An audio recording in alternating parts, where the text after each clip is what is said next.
Paulson Stadium in Statesboro, Georgia, what may be the perfect afternoon for college football as the Citadel Bulldogs visit the Georgia Southern Eagles Southern Conference football on CSS. I'm Mark Bryant, very excited to be with you on what should be a great SoCon game between the Bulldogs and the Eagles. Also happy to have with me back as my partner today, Tracy Ham. Mark, it's always a pleasure to be with you, especially with a lovely afternoon as we have today. And it's homecoming here and a big matchup in conference as the season begins to get to that critical stretch. Let's talk about when the Citadel has the ball and their big back, Nuru Goodrum. Nuru Johnson has been one of the most consistent backs in the conference this year. He's big, he's strong, and he's running behind a good offensive line. And Goodrum is going to be the target of one John Mooring. Mooring has found the target each weekend for Georgia Southern defense. He has been a leader on our defense this year, and he's done a really good job finding the ball carrier. Wherever the ball is, number 47 is not far behind. Now, when the Citadel is on defense, they've got a strong linebacker of their own in Porter Johnson. Porter Johnson leading the conference in tackles, so you know he's all around the football, and he'll have a tall order today. Yeah, you don't want him in your backfield, but quickly escaping that backfield usually is number 6, Jermaine Austin. When you talk about Georgia Southern, you have to talk about Jermaine Austin because he carries the ball and he carries for big chunks of yards at a time. There's a lot to look for today. We hope you'll stay with us through it all. It's Southern Conference football on CSS, your source for Southeast sports.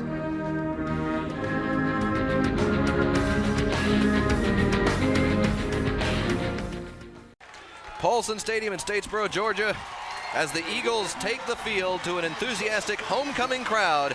Southern Conference football, college football period, at its finest on a beautiful October afternoon. Doesn't get much better than this, folks. And there you see on the Citadel sideline, first-year head coach, Kevin Higgins. That's right. They get used to saying first-year head coach. There's been a lot of turnover at the top in the Citadel in recent years. So Higgins has never met Georgia Southern on the field before. It'll be an interesting test here in Statesboro, his 7th season as a head coach overall. On the opposite sideline, of course, Mike Seawalk. CSS has been here a couple times already. We've talked at length about Mike Seawalk. Georgia Southern stumbled out of the gate, and that's usually a bad sign in Statesboro. They recovered well, but then the Southern Conference play this year has been very up and down, and Georgia Southern part of that overall. The winning record you see there for Mike Seawalk, his 4th year. He's 21-7 in conference. He's got 2 Southern Conference titles. He's 2-1 against the Citadel. That loss was here in Statesboro 2 years ago, the last time the Bulldogs visited Paulson Stadium. Well, Mark, I tell you what, anytime you can come in here and beat Georgia Southern, that's a tall order. We'll welcome Coach Higgins to Statesboro and in his first year. But what a schedule. You know, he goes to 3 overtimes with Furman last week, and I got to come back the next week and play Georgia Southern. He's getting his feet wet really quick. Oh, yeah. He inherited a schedule littered with ranked 1AA teams. And, oh, by the way, you got a couple 1A teams out of the ACC and SEC in the form of Florida State and Ole Miss. That is calling it a tall order is being a little kind, I think. Really kind, Mark. Really kind. It's tough. You know, I wonder if the schedule was done before he signed the contract or if he put the contract together, put the schedule together himself. There's the kicker, Blake Vandiver. You'll see him kick away. Overall, Georgia Southern does lead the series 11-3. Last year, Georgia Southern got revenge for the loss 2 years ago, a 42-7 ball game. The Citadel won the toss and deferred. It's the 6th consecutive game they have won the toss and deferred. And receiving, we see number 85, Kraft, and number 2, Barr. It will go out of the end zone. Teddy Kraft nursing a little turf toe, so we'll see just how much action he gets today. Well, you saw Barr and Kraft were deep, and Georgia Southern will begin play on their own 20, although the flag is on the field, so perhaps someone got a little ahead of themselves on the Citadel. And Mark, the thing we got to watch out, Citadel has the win at their back, so obviously that was a factor at the kickoff. If I'm Georgia Southern, I'd make them kick it again just to see if we can't get Kraft the ball. And it appears that's exactly what they do. Vandiver and his kicking team will reset. So we're not underway yet. It's just, I think they call it a do-over. A do-over. It's a do-over. We're playing a little street football. A little street football do-over. We'll see if the wins. I think the win is going to be a very big factor in the kicking game, not necessarily the passing game, because I don't think neither team will concern themselves that much, because you'll see a lot of similarity between Citadel offense and Georgia Southern offense in terms of what they try to get accomplished on the ground. Again, the wind A brisk little breeze here blowing at the Citadel's back toward the scoreboard. And certainly helped push that first ball all the way past Kraft. The fans love the breeze. The kickers hate it. I don't think the offensive coaches are mind, but the kicking game will certainly be affected today by the breeze that's in there. And here we go. Underway, and no flags this time. Ball is a kind of a knuckler down to the 20. It'll be taken, and through the first wave, it's number 13, A.J. Bryant, gets it close to midfield. Mark, that's a 25-yard penalty. Absolutely, because it was going to be still and dead at the 20. Instead, they're at the 47-yard line. Wow. Oh, all for a couple of steps on the kickoff. Just a routine play. Routine play, and the ball went out the end zone. And you always have to keep an eye on those kind of statistics when a team gets a penalty and how it changes the position of the ball. A dramatic difference. There you see the quarterback, Jason Foster, also one of the team's most effective runners. McCutcheon in motion. Faking a pitch back, it will be handed off, and no gain. In fact, a loss of 3 as the Bulldogs swarm into the backfield and bring down Marquise Maynard, number 26. What we'll see with Citadel will be very disciplined. The backside did not flow at all with the action that went to the play side, and that way they were able to gain an extra defender on the weak side of the ball. So we understand Citadel to be a disciplined defense. The defense is the strength of the Citadel Bulldogs. They've got 4 big fellas up front and a linebacker core that is sensational. Foster, quarterback number 4, and movement on the right side. The Bulldogs feel free to help point that out to our officiating crew in case they hadn't noticed. I think that's why so many former players become officials, because they see it before they actually become an official. And here's the call. Oh, we just like to help the officials out. Referee Jeff Heiser making the call there, and so it will back Georgia Southern up 5 more yards. And after that great return, a run for a loss and a 5-yard penalty, they're starting to move back toward that 20-yard line that they had before. And both ball clubs got to know the importance of this ball game. Lennon Jefferson in motion. Foster will roll to his right, looking to throw. He's got a man open. Mark, I think one of the things we've seen here is Teddy Kraft on the reception there, and that's a good sign for Georgia Southern to be able to start off throwing the ball. In the program, Citadel has recognized as a 4-3 defense, but actually they're playing a 5-2 look or a 5-3 where they have 5 defensive linemen with the center being covered. The Eagles have crossed midfield. It will set up a 3rd down and 4. Here it is one more time. Nice wobble on the ball, but it got there. Yeah, but Teddy Kraft is the kind of player that I think we have to find ways, or Georgia Southern have to find ways to get him the ball. Kraft, as we were told before the game, a bit of a nagging turf toe, but it doesn't seem to be affecting his play out of the gate. Fumble. Ball on the ground. Scramble for it right in the middle, and that's going to bring a 4th down. Not the 3rd down play that Georgia Southern's looking for here. You got to keep control and keep discipline and keep your hands on the football. Well, Georgia Southern got to come out with a little more intensity. I thought they'd be a little sharper out of the gates because of the importance of this game, not only because it's homecoming, but because the implication it has on playoff-bound teams. Punter Dan Jordan, number 89, comes onto the field for the home team. And the Citadel has to be kind of proud of themselves, disruptive and causing problems on the vaunted Georgia Southern offense here. It looks like they're going to make Georgia Southern pass the ball because they have 8 guys up at the line of scrimmage. Kick is away, and it's a short one. Well in the Citadel's advantage. Georgia Southern may want to claim that it was touched by a Bulldog, but they're not going to get that call, and Citadel is going to have the 1st down and 10 at their own 33. For a first-year coach, Coach Higgins has to be happy with what his ball clubs has come out and done on the road. And we can see there how the wind's going to affect the kicking game right off the bat. Georgia Southern's not able to get a 1st down, but the wind knocked the ball down and makes for a short punt. And we're about to get our first look at number 13, Justin Knox. Redshirt freshman out of Union, South Carolina, pressed into duty. His first game was against an SEC opponent. Hi, welcome to football. Welcome to football. In 1AA. You get a big-time opponent in Ole Miss, but boy, he rebounded and showed what he can do against Furman. Throw into the backfield to his number 9, Rontrell Tyler, and a tackle for loss. What a great job by A.J. Bryant. He just played off the block and kept outside shoulder free to not allow the runner to get outside.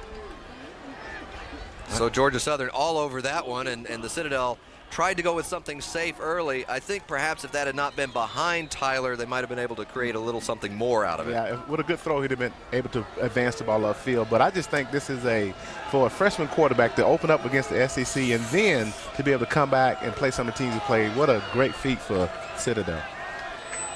We'll watch that offensive line for the Citadel as well. It's the third consecutive week that unit has been together, and another tackle for loss. They took away the pitch, and Knox had nowhere to go, had blue shirts in front of him. If you think it's one thing that Georgia Southern defense ought to be able to stop, it should be the option. They see enough of it in practice. They see enough of it in spring practice to know how to defend the option. Knox had his pitch taken away. Let's look at it one more time. Take us through this, Tracy. As the option goes out now, watch it. The guy go to assignment football. The defender, the safety took the pitch, and the linebacker stood on the quarterback, and that's disciplined option defense football. Rico Zachary overcame that natural impulse to go to the ball. He ran right past the quarterback because he saw that running back back there. And he's seen it enough as the quarterback. Foster drops back here. Knox to the air, down the middle of the field. He's got an open man, number 11, Joshua Haney. Knox did a great job with his eyes. He moved A.J. Bryant to the field and then came back weak side with a defender, offensive guy running straight down the hash. Great job by the freshman with his eyes on the defense. And there you see number 11, Haney. He's a freshman out of Fairburn, Georgia. See, one more time. Watch his eyes move the safety to the field, and he come back weak side, and just a great job. That's poised by a freshman quarterback that's normally not seen. Terrence McBride, cornerback number 32, on the tackle for the Eagles, and here come the Bulldogs. 1st and 10. Knox will hand off to Goodrum, who powers through. We said at the beginning, this is a big guy. He's that burly kind of plow through you sort of back. I think if Georgia Southern don't tackle well today, they'll be in trouble defensively, because you can see the power of Goodrum as he moved the power forward to gain 5+ yards. A junior out of Fayetteville's got 225 pounds to move with, so there's a lot there. Furman is a pretty versatile offensive unit. They can throw the football, as they've shown 3 wide sets, 4 wide sets with 1 back with guys in motion. So Georgia Southern have to be disciplined today. Knox in the shotgun on 2nd and 5. Takes the snap, we'll give it to Goodrum. Shooting through the middle, they're not gonna get him, he's gonna go for the corner. Goodrum, touchdown. Great job at the offensive line. You can tell a unit that's been together a while because they maintain their blocks and then they finish their blocks. And you can see them finishing their blocks there that allowed him to break through the first line of defense. He got through the first wave, and that cut toward the sideline in the corner of the end zone, it was obvious there was no one between him and Pater. Georgia Southern looked totally off balance on that play. Looked like they were looking for a pass, and Citadel throws a run in there, so it looked like they was a little off balance there defensively. And the Citadel will now try to tack on one more. Blake Vandiver hits the conversion. It is 7-0 Citadel, an anemic drive by the Eagles to open up, and a strong charge down the field by the group from Mr. Higgins and the Citadel. It is 7-0 in Statesboro. You're watching CSS, your source for Southeast sports. It is 7-0 favoring the visitors from Charleston, the Citadel, and here's the play, and what good work by Nuru Goodrum. Well, and also the left side of the line did a great job. Chris McDowell did a great job on the one-on block on the defensive end, and then once the Nuru got room to run the ball, you can see he's an explosive back. Tariq Muhammad was the last man for Georgia Southern, and he was turned around there trying to get back. Yeah, Georgia Southern looked totally off balance, but Citadel offensive line did a great job of controlling the line of scrimmage, finishing their blocks, and allowing the running back to get room. The kick is away by Vandiver, and into the end zone is Kraft. He'll put his arms up and let it kind of go through the back. Yeah, it's a strong enough win to be able to kick the ball through the end zone today.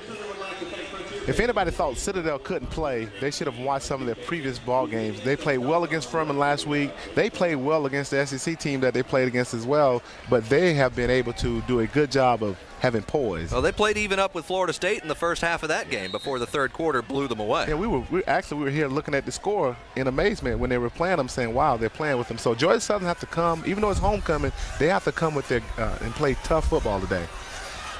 Foster, hands off, plowing through the middle.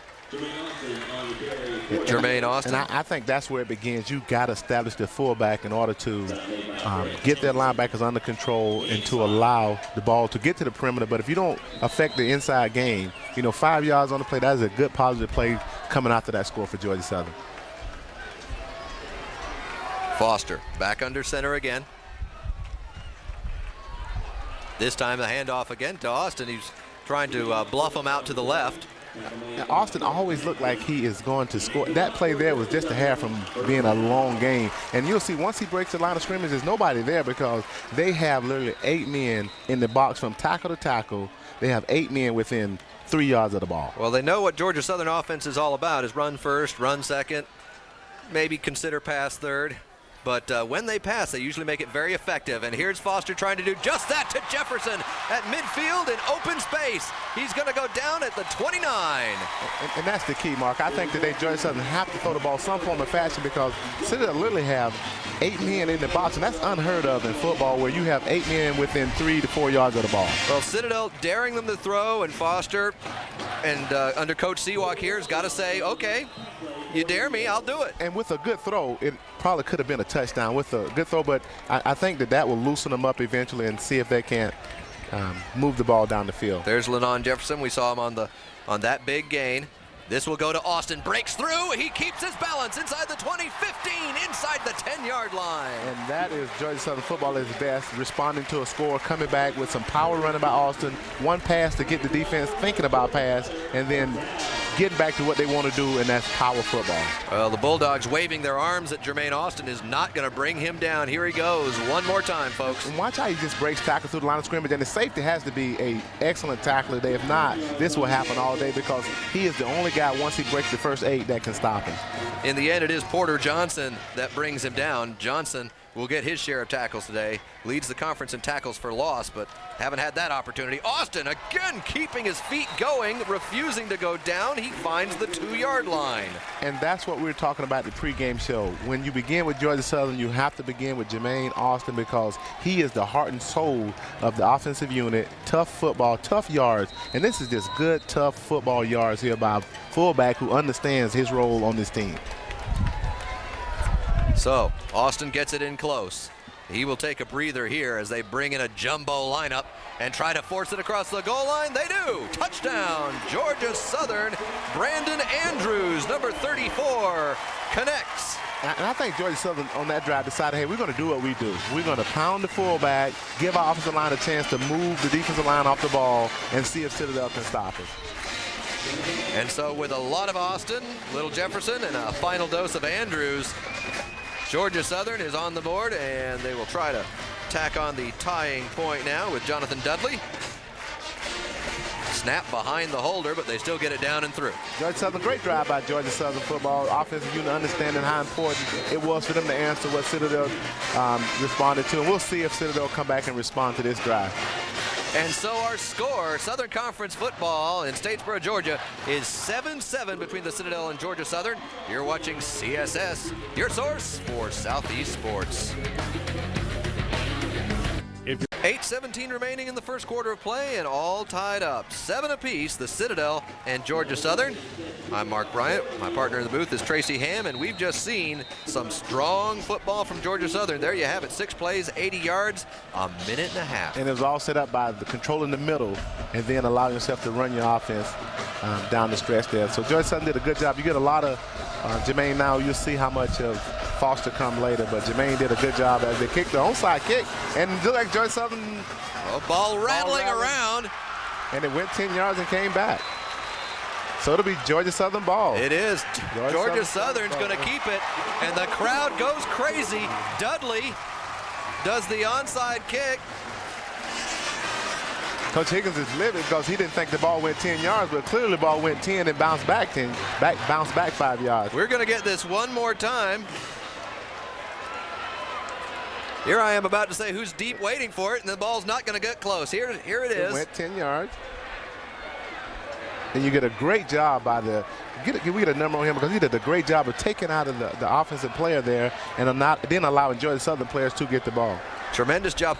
Little English there. That bounce backward is what made that possible. Look like one of your pool balls when you put the backspin on it, Mark. Tremendous job. And Georgia Southern, Austin through the line, rips past another couple arm tackles. The ball is loose. Is he down? He is down. They're calling him down. Right at midfield. And we've seen this before, Mark. After a big play, then Jermaine Austin pops a big one through the middle. Right there, it looked like he was going to pop it through, but they've done a good job of holding on to that one leg. And you'll see as the game went on, I don't think that'll be able to continue. Big gainer on first down. It'll set up second and short. But if you watch Citadel defensive alignment here, they've gone between an odd man front and even man front. Now look like they're in a 4-4. No real true inside linebacker. They got him sitting on the hip of the guard. But you'll see where Citadel lineman is giving Georgia Southern the ability to establish the fullback. And it's a classic, he did it, no, he did it. And we're going to get the verdict here. Georgia Southern already backing up, so it would appear it's movement on the right side of the line. Mark, I've been hearing a lot of debate about the instant replay, and I didn't want to get your opinion on what you thought about it, because clearly there's been a couple of situations where that may have come into play on that kickoff there. Could have been an instance where Citadel may have wanted to get an instant replay into effect. What do you think about instant replay? I like the way college football is doing it now, as opposed to the pros and the challenge and the kind of gimmicky aspect of that. Let an officiating crew watch the game from upstairs and say, you know what, this is a questionable play. We need to study it. Foster rolling to his left, tosses too far and out of bounds. And he had a receiver wide open down the field, number 86. That's McCutcheon. McCutcheon was wide open down the field. If he'd have just pulled his head up. McCutcheon's walking back all by himself right now. But I think you're right. You get back to the instant replay point. If you let an official in the booth do it, then it doesn't slow the game down. And then it allows officials on the field to continue to officiate. I think it has done a good service in terms of a lot of major calls in major conference games, and it does what everyone wanted instant replay to do, is fix those situations that are game-changing. Handoff up the middle, Austin, not going to get a lot on that. Third down becomes fourth. And that's the trouble midfield. Georgia Southern run into when they throw on second down, as opposed to throwing on first down, because it puts them in a situation where normally if he'd gotten 2 yards on the last, he'd have been third and less than 4, or less than 5. It'll give him an opportunity, but when they throw the ball sometime, it gets them in trouble. It's not that they don't throw enough, it's when they throw. So Jordan is back on the field to punt, and a brilliant attempt to upset the momentum of the game with an onside kick becomes a quick series of downs and a punt. Yes. End over end, it will drop and bounce and go down to about the 20-yard line and be down to there. So the Citadel will get the ball, still tied up in this one, and Knox will bring the Bulldogs back on the field. But what I think it did for Georgia, even though they didn't get points out of the onside kick, but it allowed them to maintain possession with the wind in their face, whereas Citadel want to get more possession with the wind at their back, so that they can, in the punting game, they can change field position. So the wind has an effect on field position more so than points, and Georgia Southern really want to keep the ball. And the Citadel comes right onto the field with 4 wides. 5 wides. Oh, dear me, and Knox all alone in the back. Knox all alone in the back, you're correct.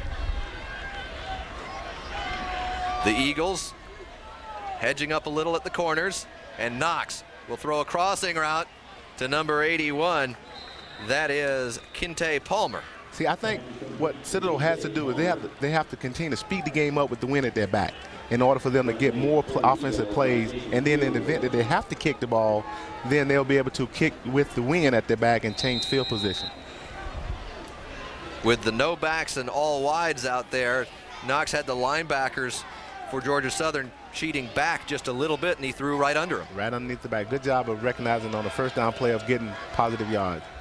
Now Knox has a blocker, and Goodrum is going to get it and try to force his way for a first down, and does. And that's what a big back does for you. You just fall forward for first downs. He's using basic physics. He's got inertia. He's got momentum. You can't just stop that. And then you have a big offensive line in front of you. And so I know Citadel probably would like to pound the ball at some point in time, but it's difficult for them to with the wind at their back, and they really want to get more offensive plays off. We alluded to it before, but the Citadel was shifting a lot of offensive line guys around in the first few games, but now they're 3 same unit in the same positions, and that's really helped them gel. And 2 of the guys out there really have worked well together their whole lives. The Conant twins. They've got identical twins on the offensive line. Identical twins. That's rare to have identical twins on On offensive the same team, on the line. They played side by side against Florida State, which was the first time in college football, I believe, or in 1AA, that identical twins had played side by side on the offensive line. There's Goodrum's numbers: 3 carries, 46 yards. His average is pretty good. Pretty good offense for a ball carrier. That's a good average. There was nothing on first down, so it will be 2nd and 10 at the 30. Knox in the shotgun again. Blitz is on. Mooring is into the backfield. He's got company. The pass is intercepted. Number 52, Jason Irwood. He's rambling. He's going to get in there. They're not going to stop him. Touchdown, Georgia Southern. Huge defensive play. And that's what we're used to from Georgia Southern, is playing attack football, not sitting back. They timed the blitz up well. I think when you watch that, you're going to watch Mooring be the key on that, because him blitzing the way he blitzed it caused the quarterback to speed up his tempo. He couldn't hold on the ball. In the end, A.J. Bryan was the factor where he made him throw the ball off balance. Knox only had one back to block, and Mooring blew up the blocker, and so Knox suddenly is all alone with 2 in his face, and you saw the result. What a big play, turning this one for Georgia Southern. And I think that is the key. Georgia Southern cannot sit back and cannot allow the quarterback to sit back there and pick and choose. As the extra point goes through, it's good. You cannot allow a quarterback to sit back and pick and choose who you want to throw to. You have to make him make a decision, and they did that, and he made the wrong decision at that time. Here you see Dudley's conversion makes it 14-7. Georgia Southern. What a play on defense for the Eagles. You're watching Southern Conference football on CSS, your source for Southeast sports. Tennessee has won 9 of its last 10 meetings against SEC rival Alabama, but is the tide turning? Alabama is 6-0 for the first time since the 1996 season and is 4-0 in SEC play. Catch a Southeastern Conference showdown between the Volunteers and the Tide, Sunday at 4 and Monday at 8, only on CSS. I think the tide may be turning. Brody Croyle is impressive. Alabama defense is very impressive. And so Georgia Southern will kick off, leading 14-7. This is a true kickoff. No onside this time. Received at the 10 and upended at the 20. The Eagles swarming on that one and bringing down Tamar Jernigan. Tamar Jernigan is one that want to get his hands on the ball a lot on offense, giving him extra touches there on special teams. The sophomore wide receiver out of Lake City, Florida. What a great kickoff that was. The ball hung in the air for quite some time and allowed the kickoff coverage. Tim Camp to get down there. One of those speedy receivers that Georgia Southern signed to get down there. That's when your 40-yard dash really come into play on kickoff. There you see number 52, Jason Irwood. 30-yard touchdown on the interception, and now how does the redshirt freshman Knox bounce back from that INT? I think we see a heavy dose of the fullback. And once again, that could be a live football. Good job by the Citadel to treat it as such, but the whistle blows. It was forward pass, and so 2nd and 10. I thought we'd see a little heavy dose of the tailback there, Goodrun, but I was wrong. They come out throwing the ball. They have a lot of confidence in the freshman quarterback, and as a coach, you want to have confidence in your quarterback, whether he's a freshman or a senior, but you want him to get back in the rhythm of throwing the ball again. Knox tried to get the ball to Haney and overthrew him, so now he's got Goodrum beside him. Shotgun snap again. Motion comes across. The 2nd and 10 play. Knox rolling to his right, looking downfield. Man is covered. He's having trouble and throws it out of bounds just to get the play over. And that was a good decision. Nobody was open. Good decision to throw some. It's okay to throw the ball out of bounds and come back and try it again the next play. But what you do not want to do if you Citadel is turn the ball over again. And you like to see Citadel get them. You like to see Citadel get a first down so that they can change the field position. But they find Georgia Southern defense playing inspired football. He was looking for Domanski. There's Coach Higgins, his first year with the Citadel, his first trip to Statesboro, and that's got to be an intimidating thing in 1AA football when you see those championship flags flying and know the history of this building. Yeah, and from a quarterback standpoint of view, so all he knows is the pressure coming on the ball, and that backside lamb-basted there. Knox still gets the ball off. Manages to find number 17, Tamar Jernigan, who we said they need to get his hands on the football, but he will be well short of the first down, and they're going to have to punt this ball away. And let's see one more time, Georgia Southern coming in on Knox. what they're trying to run is what we call a slip screen. And what you would like to see is the offensive tackle hold him just a little longer so they can actually throw the screen, but they were not able to hold Georgia Southern out. There's another redshirt freshman there, number 55, Larry Beard, out of Fairburn, and he laid the wood down on him on that one. Number 85, Teddy Kraft. You like Kraft checking the wind there, yeah, little blades of grass. And then he gets a punches straight up. It's going to barely cross midfield, maybe. It's not going to cross midfield. Let's see where our official stops on this one. I always like to see how they come up with where the ball 45. Is. On the 45. That's interesting to see how they determine where it goes out at. Well, you usually try to get two officials to kind of get together on the line, and when they meet up on the line, then that's where they're going to stop. But it has that kind of round and round she goes, and where she stops, nobody knows. Is he walking down the field? Where is our fate going to be settled? Yeah, Mark and Citadel have to be real careful here in this instance because they can find themselves out of this 2 scores down quickly if they're not careful. Jefferson starts in motion. Foster now going to his left. He will keep it himself. Ducks past the first 4 tacklers and inside the 40. And we hadn't called Foster's name much because Georgia Southern had been established at fullback, but I'm sure Citadel realized that they cannot forget about the quarterback, Jason Foster. Foster is one of the best runners in the conference. He just happens to be the quarterback. Just happened to be the quarterback, and he's done a good job of directing the offense. At that play there, for instance, I thought he'd get tackled for a loss, and he ended up getting 8 yards. So he's a very elusive quarterback. This time he will hand off to his man Jermaine Austin, who almost gets his balance back, but still stumbles down inside the 30. And you can see Citadel defensive staff is going to keep their philosophy. They're going to live and die with their philosophy. They literally have 8 men within 4 to 5 yards of the football. And if Georgia Southern, I think if Georgia Southern just continue to establish the fullback, then you'll see Jermaine Austin have just a really big day. The Citadel going to try to keep coming at him with linebackers Porter Johnson, Willie Rowell, Sean Grant. And this is going to be Austin again. Right side, met strong and brought down after a gain of 2. And you can see Citadel, they feel like they can rally to the football. I just believe if Georgia Southern stay in that base offensive set, which is 2 slot back, 2 wide outs, and establish the fullback, continue to read the triple option, that they'll find that the fullback will have a pretty good day today. And he's already off to a good start. As you see Austin here off the right side. And, they did a good job of balling it up then. But this is their base set here, 2 slot backs. Back to throw. Foster looking. He'll keep it and zip up the middle inside the 20, 15. He's still going to the 10. Was that a quarterback draw or was it literally it was hard for us to tell. I think Citadel defense had the same issue. They couldn't really tell if it was a draw. I think it was a pass with him deciding to run, which was a good decision by Foster. And he just dropped back and he just seen the linebacker. It just parted like to see. Watch how it parts right here. Everybody dropping deep, no pressure there really. He just decided that he would run the ball. And very rarely do you see one guy bring him down. The quick look downfield, nothing there right away. Just take care of business. Jefferson takes a step in motion. Now Foster rolls left. He will pitch back to Austin inside the 10 to about the 6.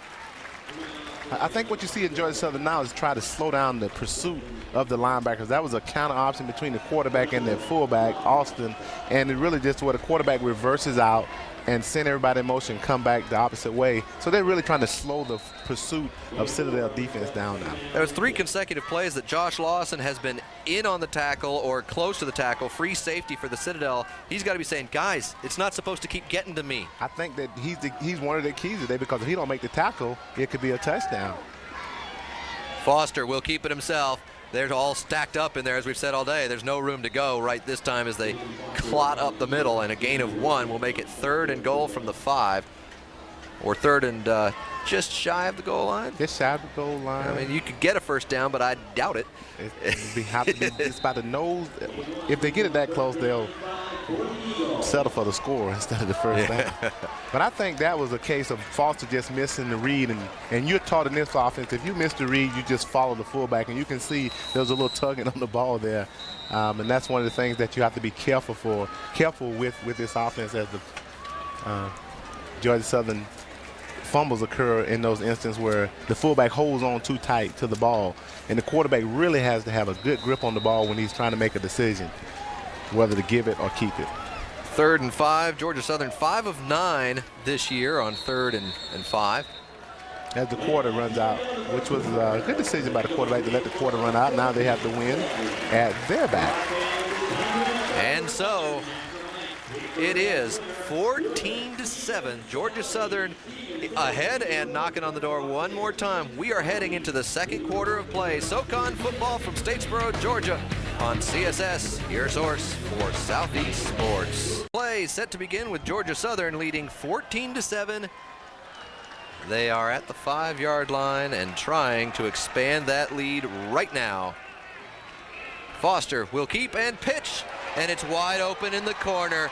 Touchdown, Lennon Jefferson and the Georgia Southern Eagles. And Mark, that was the true triple option right there. When you see that play, and the fans that are watching the game, they'll see what we call the true triple option here at Georgia Southern, where the outside defender took the fullback, then the linebacker took the quarterback, and he pitched it to the other A-back coming from the weak side. So that was one of the few times that they ran the triple option, and you can see the effect of it because there's 3 options. And really, if Georgia Southern executed properly, the defense can't be right. Somebody has to make a great play as we see the extra point go through there.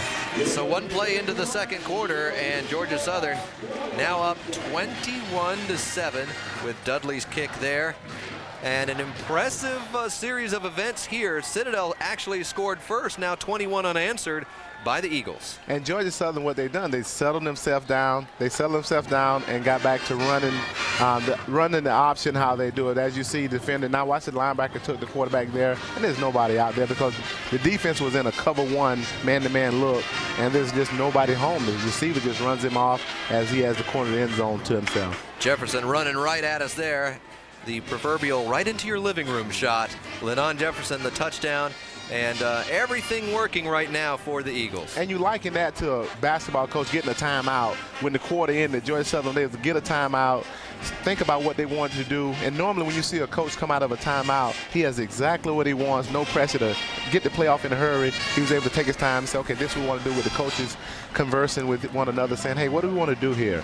And so you like to see that for a football team coming out of a timeout, being able to get exactly what they want. Just put the other team in a difficult situation because you allow them to set their offense.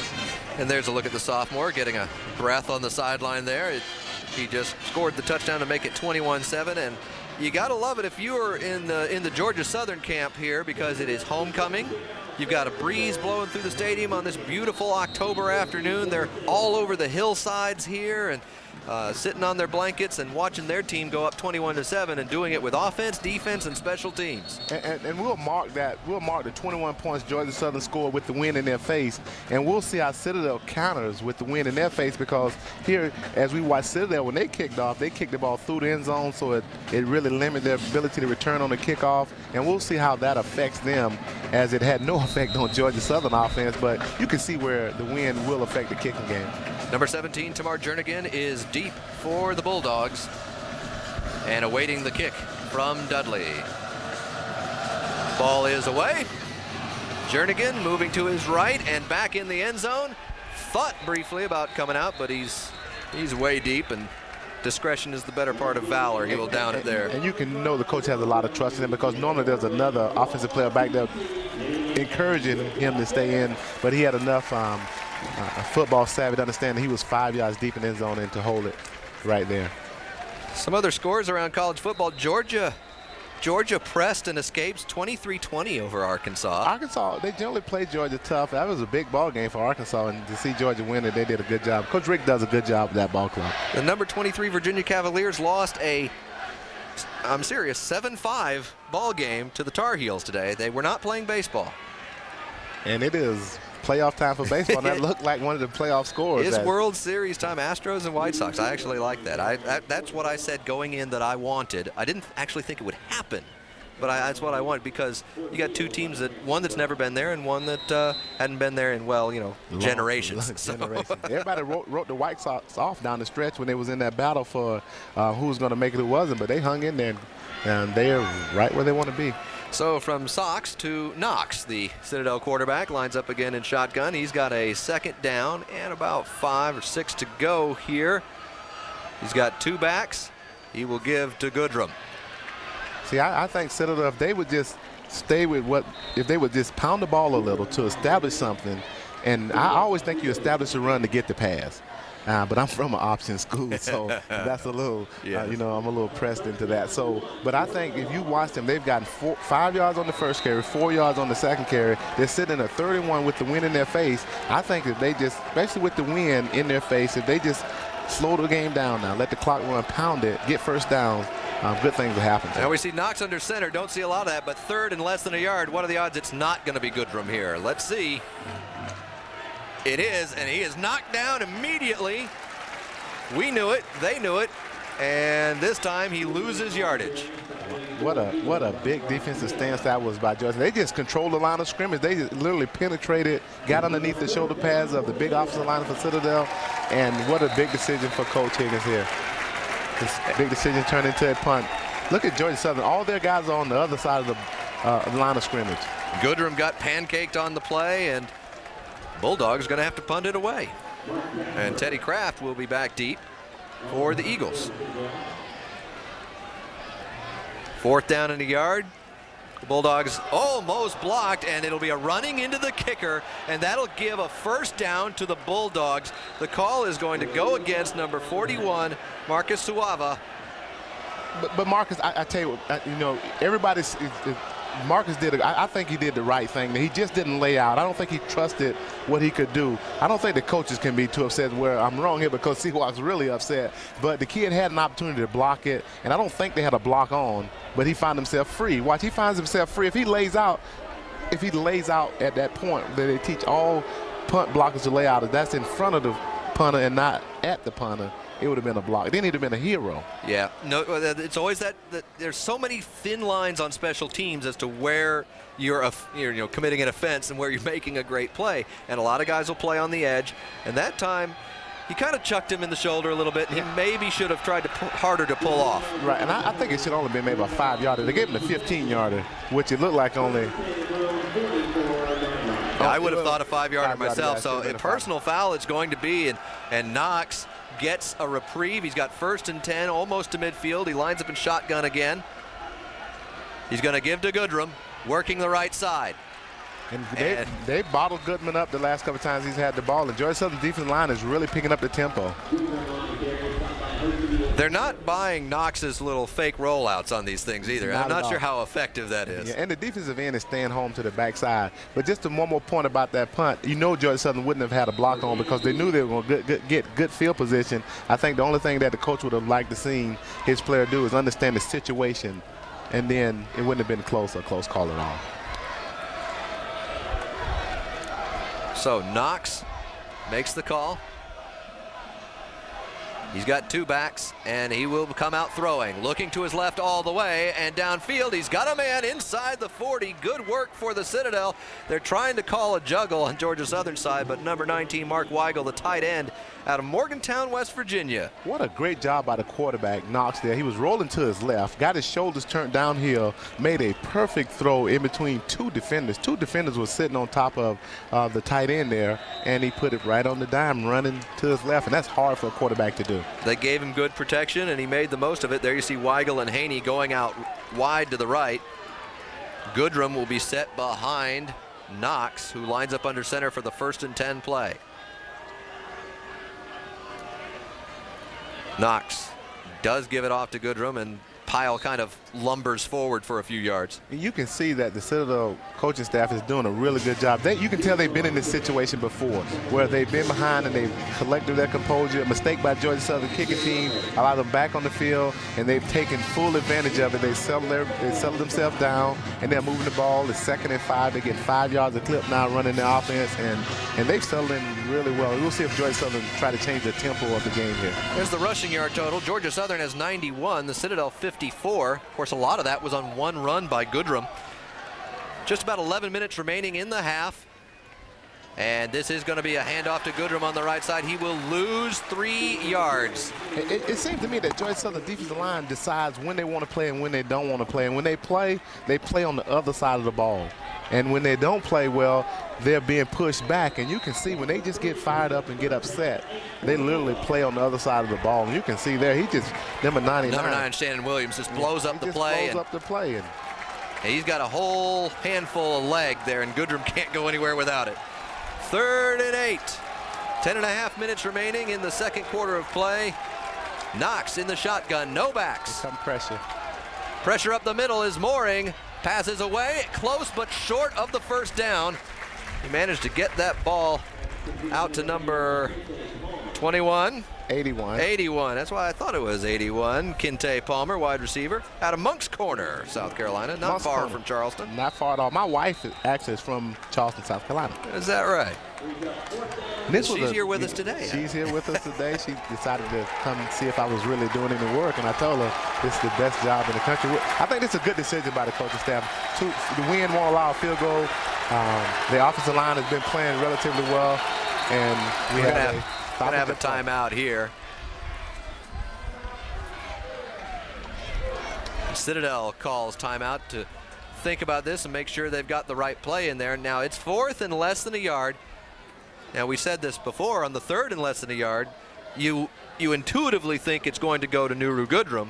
Last time, everyone in the stadium knew that. They bottled it up for a loss. But I think they had Nuru Goodman in the wrong position. They had him in the fullback position instead of the tailback position where he can get his momentum going forward. Let's see if they put him in the tailback position where he's running downhill. I think that was a good timeout by the coach, Coach Higgins. I think that was it's such a big play in the ball game because, you know, momentum can really shift here, and, you know, it's a good timeout to sell himself. What do we want to do here?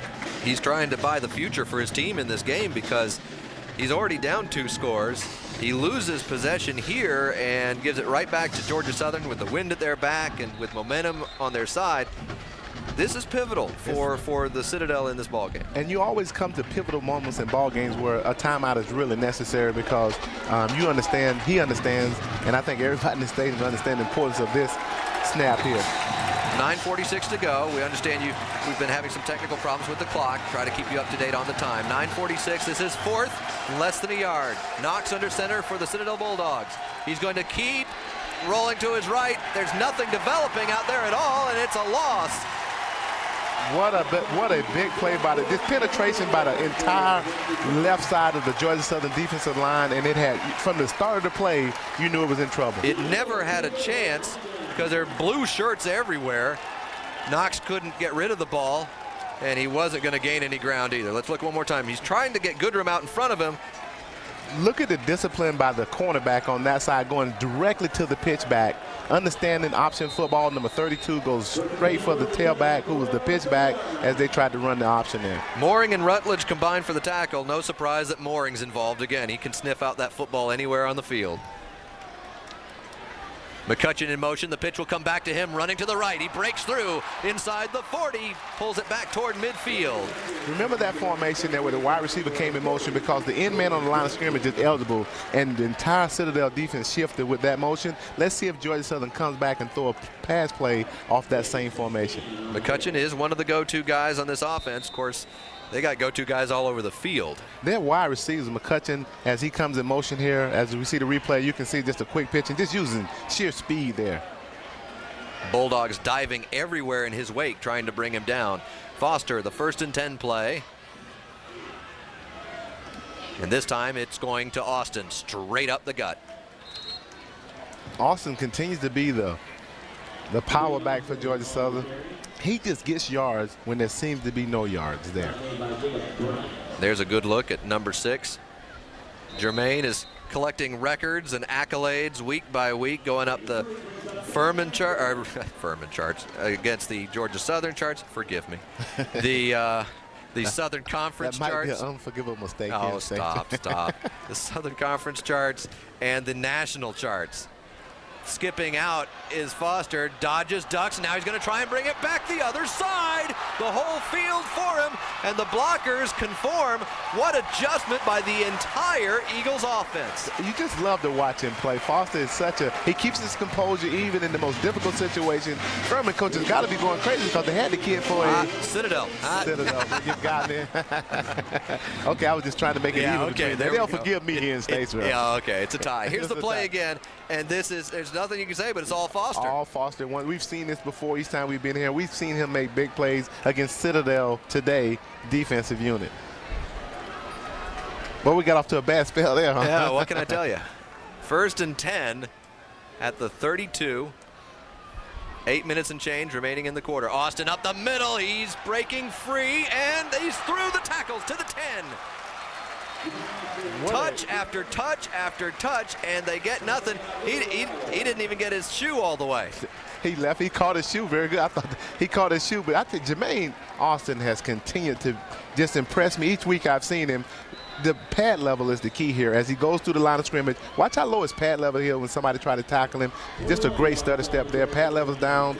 Just continue to drive his feet, and a touchdown-saving tackle there by Rao. Rao, one of those sharp linebackers the Citadel has, and he just had to grab at him. And this is straight up with Brandon Andrews, number 34.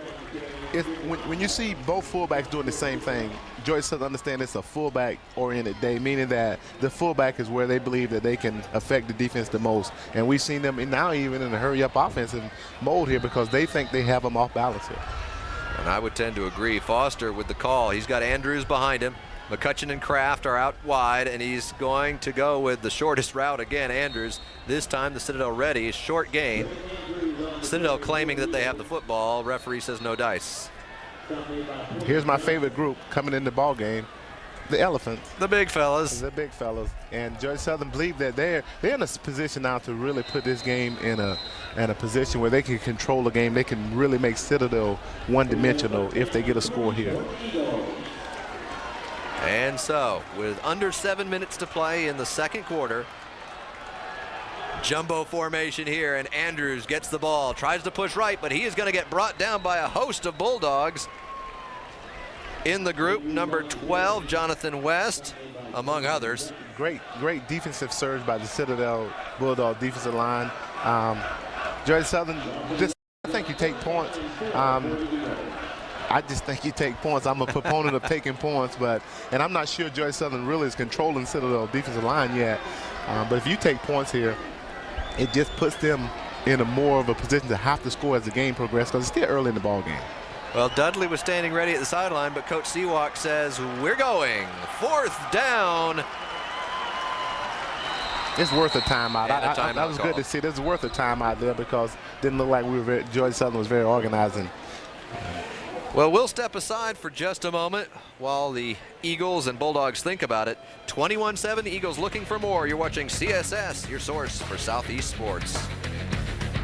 Great show. Catch Danny Sheridan on Talkin' Football, Sundays at 7, only on CSS, your source for Southeast sports. And speaking of Southeast sports, Southern Conference football, Statesboro, Georgia, and a big play right here. Marquise Maynard and Brandon Andrews in the backfield behind Jason Foster. The toss to Maynard. He's got room on the left. Will he make it? Yes, a touchdown for Georgia Southern on 4th down, and they continue to increase the distance between them and the Citadel Bulldogs. Just use speed there. They just simply had more speed than Citadel had on their side of the ball. Georgia Southern had more speed on their side of the ball, and so it was a good call by Coach Seawalk. Very good call to understand that Citadel was going to be packed in there, and they just out-leveraged them. There's a look at Maynard. 27-7 is the score, trying to tack on the conversion, make it 28-7. There it is from Dudley. And with 5:51 remaining in the first half, it is 28-7. We're going to step aside for just a moment. You're watching Southern Conference football on CSS, your source for Southeast sports.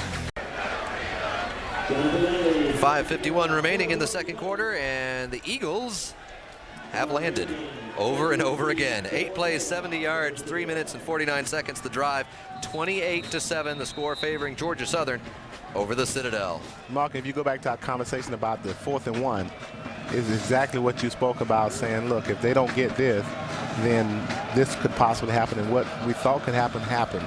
And it's the worst thing that could have happened to Citadel Ball Club at this stage of the game. Dudley kicking with the wind at his back. Jernigan has got a chance to return this one. Trying the middle, he'll get upended short of the 15. How would you like to be what they call a wedge buster? No, thank you. I mean, I'm sure they have a uniform. They can suit you up. Number 19 went down there and just did what they call the wedge buster. Tim Camp just... There's a short career duration for that job. Very short career. He said it's homecoming, and I'm going to sell out for the home crowd today. I think you come out shorter than you came in if you're doing that job. And if I'm Citadel now on offense, what I'm thinking now is, look, first downs, get the clock running. Let's get the clock moving. let's get the clock moving. Let's see if we can't get out of it. No need to panic. If we can get a score here, we get a score on this drive here, we're still in good shape. We're down 2 scores after half. So this is a big series for them. Knox in the shotgun, looks to his right, and a good job there getting the ball to number 9, Rontrell Tyler from Wagner, South Carolina. And that's why I'm in the booth, and Coach Higgins on the sideline. He come out winging the football. He still feels like they can be pretty effective against the defense. They've moved the ball. They had plenty of yards. You see, this is one of them games of inches. Watch how close the defender is to maybe picking it off to knocking it down to where he catches the ball and get a first down. Tyler did a good job reaching the hand down, pushing his balance back up enough to get past the marker, and 1st and 10 as the Citadel pushed out a little bit. This will be a run on the right side, and this time it is not Mr. Goodrum. They will give the ball to Montrell Lee, sophomore running back. And Citadel has gone to their hurry-up offense. It's a control hurry-up offense. It's where they're really just they're not at the line of scrimmage, but you can see that tempo has speeded up, where they're trying to get some positive yards and get themselves in the position to score. The wind will affect the kicking game, so really they're talking about scoring a touchdown here. Lee, the first person for the Citadel to run the ball other than Goodrum and Knox. Knox takes the snap. Good protection to start, but it breaks down, and he throws the ball away. Again, Shannon Williams, who we've called before today. Yeah, Shannon has turned up at a couple notches the last few series where he's really attacking the offensive lineman, getting upfield, shoulder on him, and getting pressure on the quarterback. And you can see if the ball would have been thrown in a bad position then, it could have been picked off by John Morin. So good decision by Knox as the quarterback. For a young quarterback, he makes good decisions. Now, Kevin Higgins had 4 conference championships with Lehigh, but this is the Southern Conference, and he's finding a little bit about what that's all about here today. Homecoming in Statesboro, and a big 3rd down play, 3rd and 5. Knox.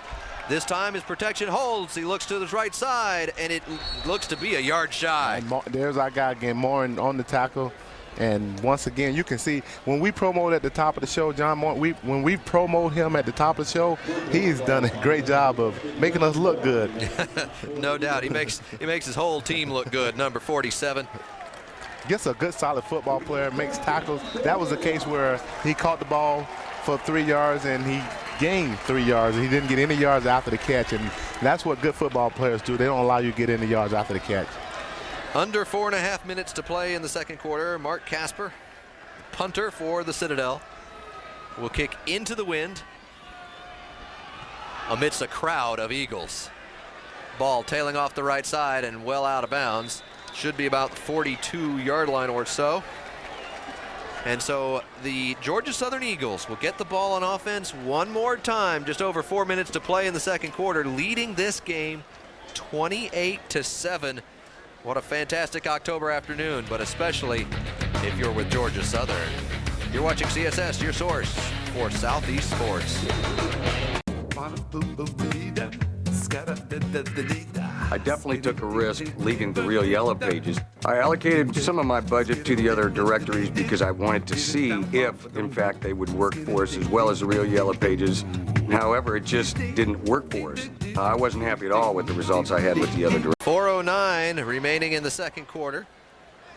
Penalty on this play. And Citadel have to be careful here because they really don't want to get up a quick score here. And they find themselves in a much more difficult position than they're already in.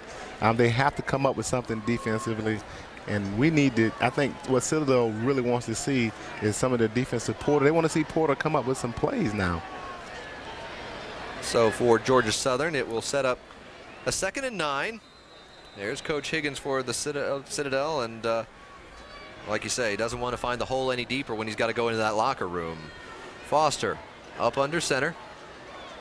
He's got Kraft wide to the right, and he's going to look downfield. Citadel ball pops loose. Foster trying for it, a swarm around it, and who's got it? The pile on top of that ball, and you know they're still fighting for it down there. We got to get some cameras that can get up under the pile there. I think it'll help. I think Georgia Southern got the ball. I'm going to go out on a limb and say Georgia Southern recovered the ball.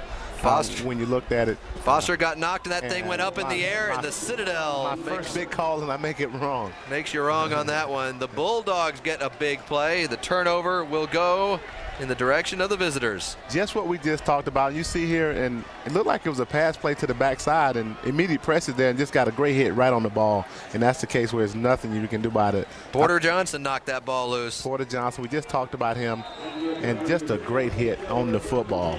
And when you get hit like that on the football, there's really nothing you can do as an offensive player. Great job by Citadel defense. That's just what they needed, was to be able to make a stop on the football. And so here come the Bulldogs, right at midfield, under 3 minutes to play, wanting to make something happen. And they're going to rely on Goodrum to try and make it happen. Well, I'm kind of surprised. Or Lee again. Yeah, Lee. Goodrum's still sitting out. Kind of surprising. Maybe we need to check the sideline and see if Goodrum hurt, but kind of surprising to see them run the ball there when they got an opportunity. They're in good field position to advance the ball down the field through the air. But they got 5 yards. Not a bad football play. Have plenty of time. A little over 2 minutes to go in the half. The goal, the ideal for the Citadel would be to use up the whole clock and get a score at the end of it and not let Georgia Southern have any more shots, because the Eagles are a threat to score all the time. Knox under center, throws to his right and backwards. That's going to be a lateral. And the scramble for the ball continues. And this time it's going to go to the Eagles. That's one of those plays that is the risk worth the game. A 2-yard pass, Georgia Southern, maybe they were setting up a double pass. We don't know, not for sure yet. But when you look at the position of the ball, where they're at on the field, they make a lateral. And the pursuit of Georgia Southern defense was just, they were all over the ball with number 91 coming up with the football. Sherrod Taylor.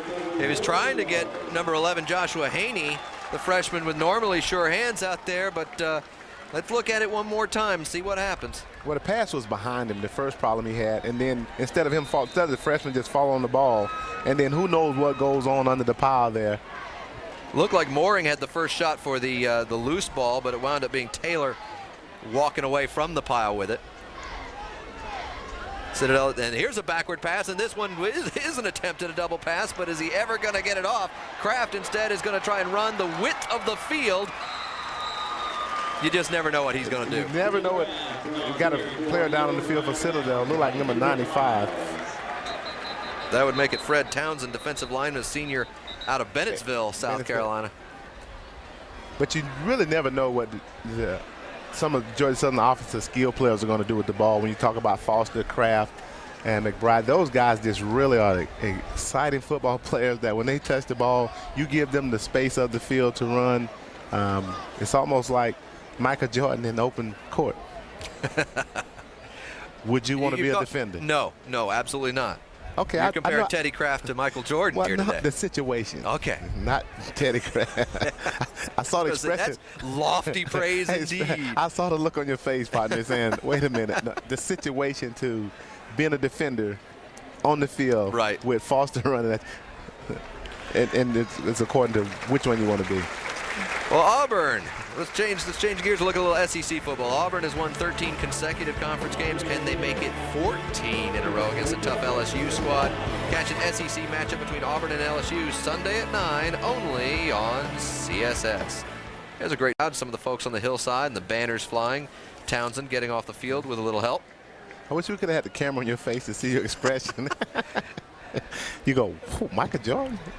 Teddy Kraft? I mean, if you're going to, it's like saying, hey, that quarterback's like Joe Montana out there. Whoa, hey, now. Lofty praise. Bring it down a gear. The Kraft family will have me over for dinner tomorrow. So Tracy Ham said that my son was like Michael Jordan. You'll be the hit of the reunion. Hit of the reunion. Smiley in at quarterback for the Eagles. And we've seen him do some damage in games earlier this year. He is very capable, and he's going to throw. Looking downfield, ball is tipped up in the air and picked off. Wow. It's a turnover fest all of a sudden, and it's number 4 Hill, Vincent Hill, cornerback, sophomore from Stone Mountain, Georgia, for the Citadel. One of a dozen state of Georgia players on the Bulldog squad making that play. Well, the ball just got tipped, and when it gets tipped, it's really out of the quarterback hands then, because he had a receiver open downfield, and it got tipped. And it's got to be tough for Smiley coming off the bench. When he comes off the bench, as he was rolling out here to his left, got good depth off the line, and the ball just gets tipped by defensive linemen. And they're taught, if you can't get to the quarterback, put your hands up. And great dive to get that ball, too. Great interception there. At the 22-yard line, it's just a minute and a half to go in the quarter. Bulldogs going to have to work quick if they want to cut into this deficit. 28-7 is the score. Play clock ran out on Knox. If I'm Citadel, I'm just trying to get out the half here because their turnovers are much more crucial to them than right now Georgia Southern turnovers are to them, because Georgia Southern has a 3-score lead.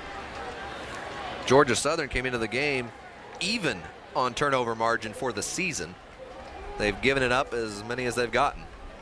And that drives the head coach up the wall, because you're getting the ball, but you in turn is giving it over. But with the offense they run, I think you have to have some leeway, because the ball handling is the key to this offense. And so that'll make it 1st and 15. Knox again is back to throw. He looks to his left. He's got his man, and running out of bounds, number 19, Mark Weigel. Again, the tight end has become one of his favorite targets here, but really not much of anything on the play, just in a hurry to get out of bounds and stop the clock. Yeah, got to match up with the linebacker against Georgia Southern linebacker Jason Earwood against their tight end, and I think they're really happy with that. Both sides are happy with that. I don't think Georgia Southern is really upset about that completion, catch and run. So it's a minute 33 to go now, and 2nd and long. Bulldogs spread the field. Knox looked for a quick throw. It wasn't there, and then throws it into the ground, looking to his right side. It was a good thing he threw that one in the ground, because A.J. Brown, I think, had was looking at an interception. Yeah, pick off there is a touchdown. Pick off there is a touchdown. And so what my concern would be, if I'm Citadel, I'm throwing these 5-yard hitch routes with the potential of being a turnover. And if a turnover occurs at this end of the field, it's for sure a touchdown or points. Put Georgia Southern in the scoring So position. 3rd and 9, and in their efforts to be conservative with the clock, here it is 3rd down, minute 29. Georgia Southern could well get the ball back in decent field position still with time in the half. And with timeouts left. So this is a big 3rd down play for Citadel. Knox, pressure in his face, goes left, loses his balance, and falls at the 20. And who shows up? Who else? John Moore. All over the field. Georgia Southern uses time. A good clock management by Georgia Southern here. Citadel will have to punt into the wind. And Goodrum was back on the field in the backfield with Knox there, so he had taken a few plays off, and they let Lee run the ball. Lee didn't get very far when he had it. And Knox, who looked sharp on a few plays early, is kind of hit and miss right now. Yeah, and that's what you'll get from a freshman quarterback. Some of the things we're talking about Knox, we talked about Foster early on a different in a different situation where it was running, whereas Knox is throwing the ball. But right there, Knox had the corner, and all of a sudden he starts stumbling and with no defender around him, and then Morin showed up. So this is a big turn of events for Citadel. They really need to get out of the half with being down by only 3 touchdowns. And that's a harsh statement to have to make, that you're doing well if you're getting out only down 3 touchdowns here. And I just heard that's myself. The truth. I heard myself 3 touchdowns. Yeah. Right. Well, it's 28-7. 1:17 to go in the half. They're going to have to punt. Casper punting to Teddy Kraft, and dangerous anytime he gets the ball. Punting into the wind will be Casper. And the punts have not been favorable for neither punter. 2 punts with a 22-yard average. So, and Georgia Southern is not much better with a 23-yard average. So we'll have to watch the punting here, because Teddy Kraft would love to get his hands on the ball and get some running room. Let's see if it gets there. The kick is up and away. That's a low knuckleball to about midfield and out of bounds at the 47-yard line of the Citadel of Georgia Southern, rather. And remember, stick around. We got Brady Posset coming up at halftime. Brady's always got good features for us. We look forward to hearing. There's the man right down there. They're getting everybody all mic'd up, ready to go. Yeah, Brady's got a special guest there, John Moharan, president of the Booster Club. And so Georgia Southern's got the ball, got the big lead. Minute 11 to go in the half. Are they hungry, or are they? Georgia Southern, are they hungry? Foster rolls left, throws left, low and away there. Are they going to give McCutcheon the catch? I wasn't sure he even had that ball. Catch. Foster had the corner there. If he just been the corner there, he would have had a lot of yards to run the football. Under a minute, clock running. 2nd down and about 2. Foster now will roll to his right, stops, pops the ball down. That is Teddy Kraft. He stops and gets down to about the 22, 42.3 seconds now in the half, and the Eagles in excellent position playing hurry-up offense 1st and 10. And you can see why Teddy Kraft was a preseason all-conference player. He's a really good special football player, and I just think if they continue to use him, they'll see that they'll get a lot of positive yards. As Foster will spike it and stop the clock. You don't see that much out of Georgia Southern. No, you don't. The ball. And yet, there you go, 40.5 seconds. It will be 2nd and 10. Foster looks to the sideline to get the play. Coach Sewak telling him what to do with this. Kraft taking a breath on the sideline right there by the coach.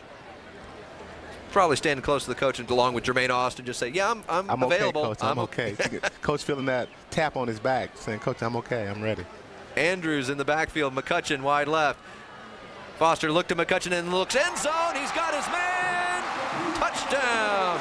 Number 20, Chris Dickerson with the reception. And they're all over it. They're gonna do more damage to Dickerson after the score. I think the happiest group may be the offensive linemen, because they actually got the pass block for a change instead of the grinding out, knock 'em, run blocking. And that was a great pass by Jason Foster. You can see that he does have skills to throw the ball. And I think as he continues to throw them in these type of situations, very meaningful situations where he's pressing and throwing the ball, that you see the talent that he has as a quarterback. Tremendous quick strike drive. I only hesitated because the near side official didn't make a call. The far side official came across the field and signaled touchdown. They're going to call it unsportsmanlike on the celebration for Georgia Southern. I think they'll take that because the receiving corps are like, this is what we came to do, catch the ball sometime and not block all the time. So very good job by the receiving corps, and you can see all of them contributed on that drive. 35.7 seconds will remain in the first half. It's 34-7, and Dudley's out there. He's trying to make it 35. And we've seen this before. 7, Citadel scores immediately. And 35 unanswered and from then the Eagles. 35 unanswered from Georgia Southern, and 7 steals on the board. So great job rebounding. I think it started from the defensive effort from Georgia Southern, and then the offense just kicked in as well. Dudley put that through, and then off the base of the scoreboard, a great kick with the wind at his back for the extra point. And here's the touchdown one more time.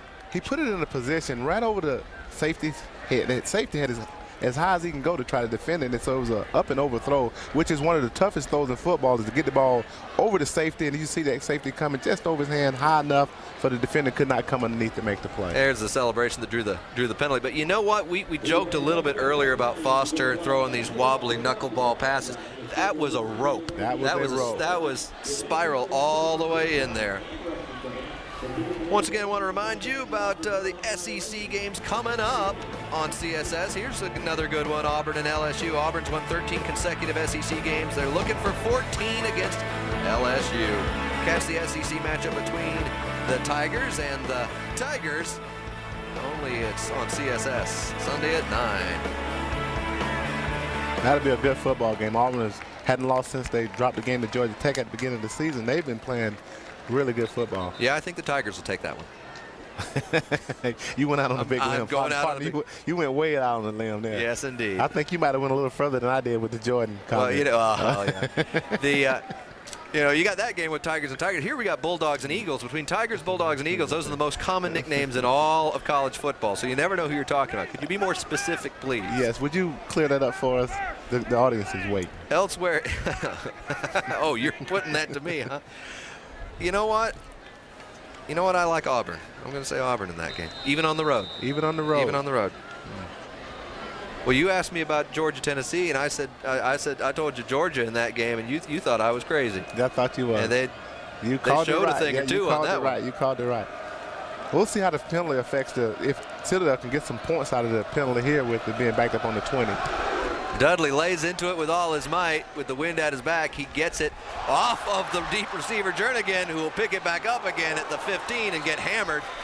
Oh, Jernigan's like, I wish I stayed in bed today.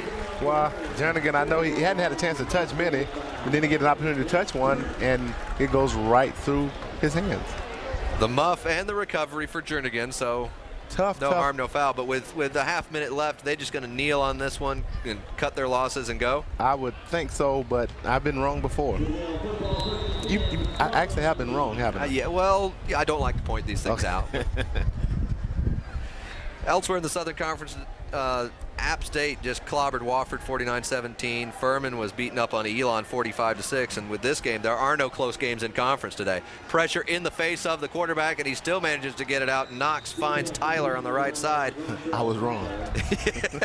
I'm going to beat you to the punch this time. I was wrong. The Citadel has bluffed you out every time. Every time when I thought they had a chance to manage the clock earlier, they didn't manage the clock well. They give up points, and so clock management in these type of ball games is so critical to the outcome of the game that I think that some mistakes have been made by Citadel staff, and sometimes you can expect some mistakes when you got a first-year head coach. Not that any coach could make them, but I just think coming in this ball game, you got to manage the clock well. 35-7, 24 seconds to go. Knox looking downfield. There's nobody where that ball was going.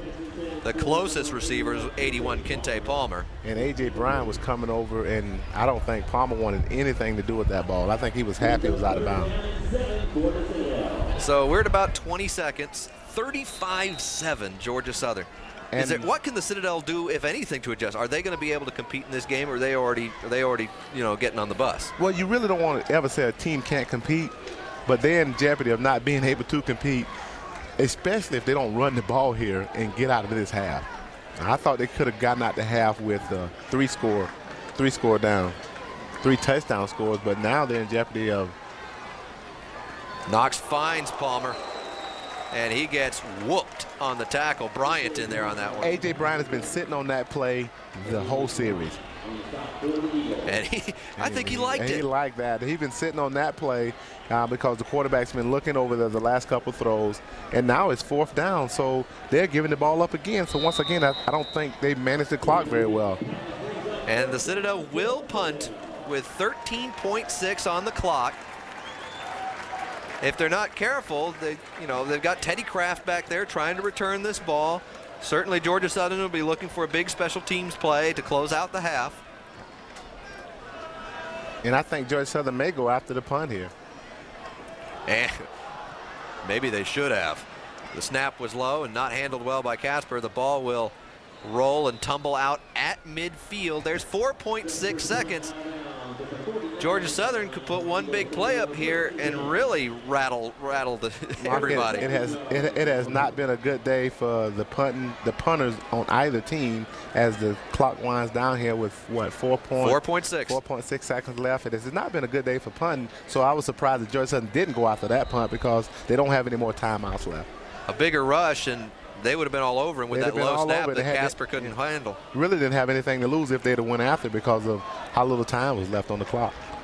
Kraft and Jefferson to the near side, wind blowing at Georgia Southern's back, left to right on your screen. Jefferson comes in motion behind Foster. No safety help in the middle. Foster, and then he straight drop back, now pulls it up the middle and gets past the first wave inside the 40, but the clock has expired. The half is over, and the score is 35-7. What a homecoming afternoon for the Eagles. What an outstanding half of Georgia Southern football. I thought Citadel had a chance there, but then Georgia Southern defense really start playing inspired football. Well, here we are going into halftime, 35-7. There's Foster and the Eagles owning this game so far. You're watching Southern Conference football on CSS, your source for Southeast sports. At the half, the Citadel 7, Georgia Southern 35 in what has been an impressive half for the Georgia Southern Eagles. And lest we forget, the Citadel scored first in this ball game, but it was all Eagles from then on. It's kind of what we've been seeing the last two times we were here, where Citadel, well, not just Citadel, but the teams would come out and score early. Georgia Southern would settle down and then make a game of it. Georgia Southern just been making a lot of big plays. Citadel has not been able to make the big plays. When they scored, they made big plays. Georgia Southern defense turned up the pressure and caused turnovers, and that's the key. Absolutely. Nuru Goodrum, we were looking for him early on. Now, he's had 10 carries for 60 yards for the Citadel, but one of those carries was the 37-yard touchdown. So and here it is coming at you. And it was a great play. It was offensive line getting hats on people, pushing them down, and he made a great cut there in order to make it a long run. But you haven't seen anything over, 5 to 10 yards since that play there. They've really done a good job of balling up, getting to his legs. Then Georgia Southern just with the quick pitch, get on the corner. Great blocking downfield by the receiver to get the ball in the end zone. And they're really spreading the out there. Different people getting involved. They're doing it in the air. They're doing it on the ground. Here's a great throw from Foster. I thought that was a great throw because he went over the safety and he got it in front of the defender, and it was just a great catch by the wide receiver. So a runaway at the moment, and there's the look at the halftime stats. Georgia Southern, the advantage in first downs, rushing yards, passing yards, total yards. It is a lopsided affair. Yeah, and points scored, so it is definitely a lopsided affair. At this point, it's a very balanced attack by Georgia Southern. Yeah, 182 on the ground, 123 in the air. 35-7 is our score. The Eagles out in front. You're watching CSS, your source for Southeast sports. The third quarter is set to begin at Paulson Stadium at Statesboro, Georgia on a fabulous fall afternoon. They're rolling and sliding down the hillsides and having a wonderful homecoming because it is 35-7, the Georgia Southern Eagles ahead of the Citadel Bulldogs. And this is a game that the Eagles must have if they want to keep any glimmer of postseason hopes alive. And people need to understand that Citadel took Furman to 3 overtimes. Furman is the number 2 ranked team in 1AA. And so I think that took a lot out of them last week. But here they started as if it was going to be a very tough ball game, and then they've made some critical mistakes at certain junctures in the game. And the kick from Dudley is up and away, received at the goal line by Jernigan. He's got a wedge in front of him. He tries to get through it, and he'll get to about the 15 or 16-yard line.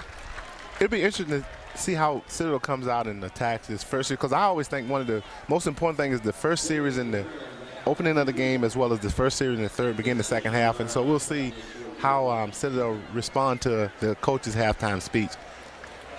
Well, first-year coach Mr. Higgins is getting a rude welcome to Statesboro today. And speaking of rough days. That's that wedge buster. You see number 19, Tim Camp, yeah, coming off. And he's done a great job of just flying down the field, sacrificing his body, and it's caught up with him on that series, but look like he'll be okay. As we said, none of the Southern Conference games closed today. App State killed Wofford, and Furman in the process of crushing Elon, and here's Georgia Southern all over the Citadel. That one up the gut. And a gain of a few for the Citadel as they try to find their feet here in the second half. And it looks to me the Citadel refused to just be patient with the offense. That play they got about 4 yards, which is a good positive production. It doesn't seem like that now because you're down so far. You're down by 28 points. So, but if they can just get themselves in an offensive rhythm as they did in the first series, then they can possibly.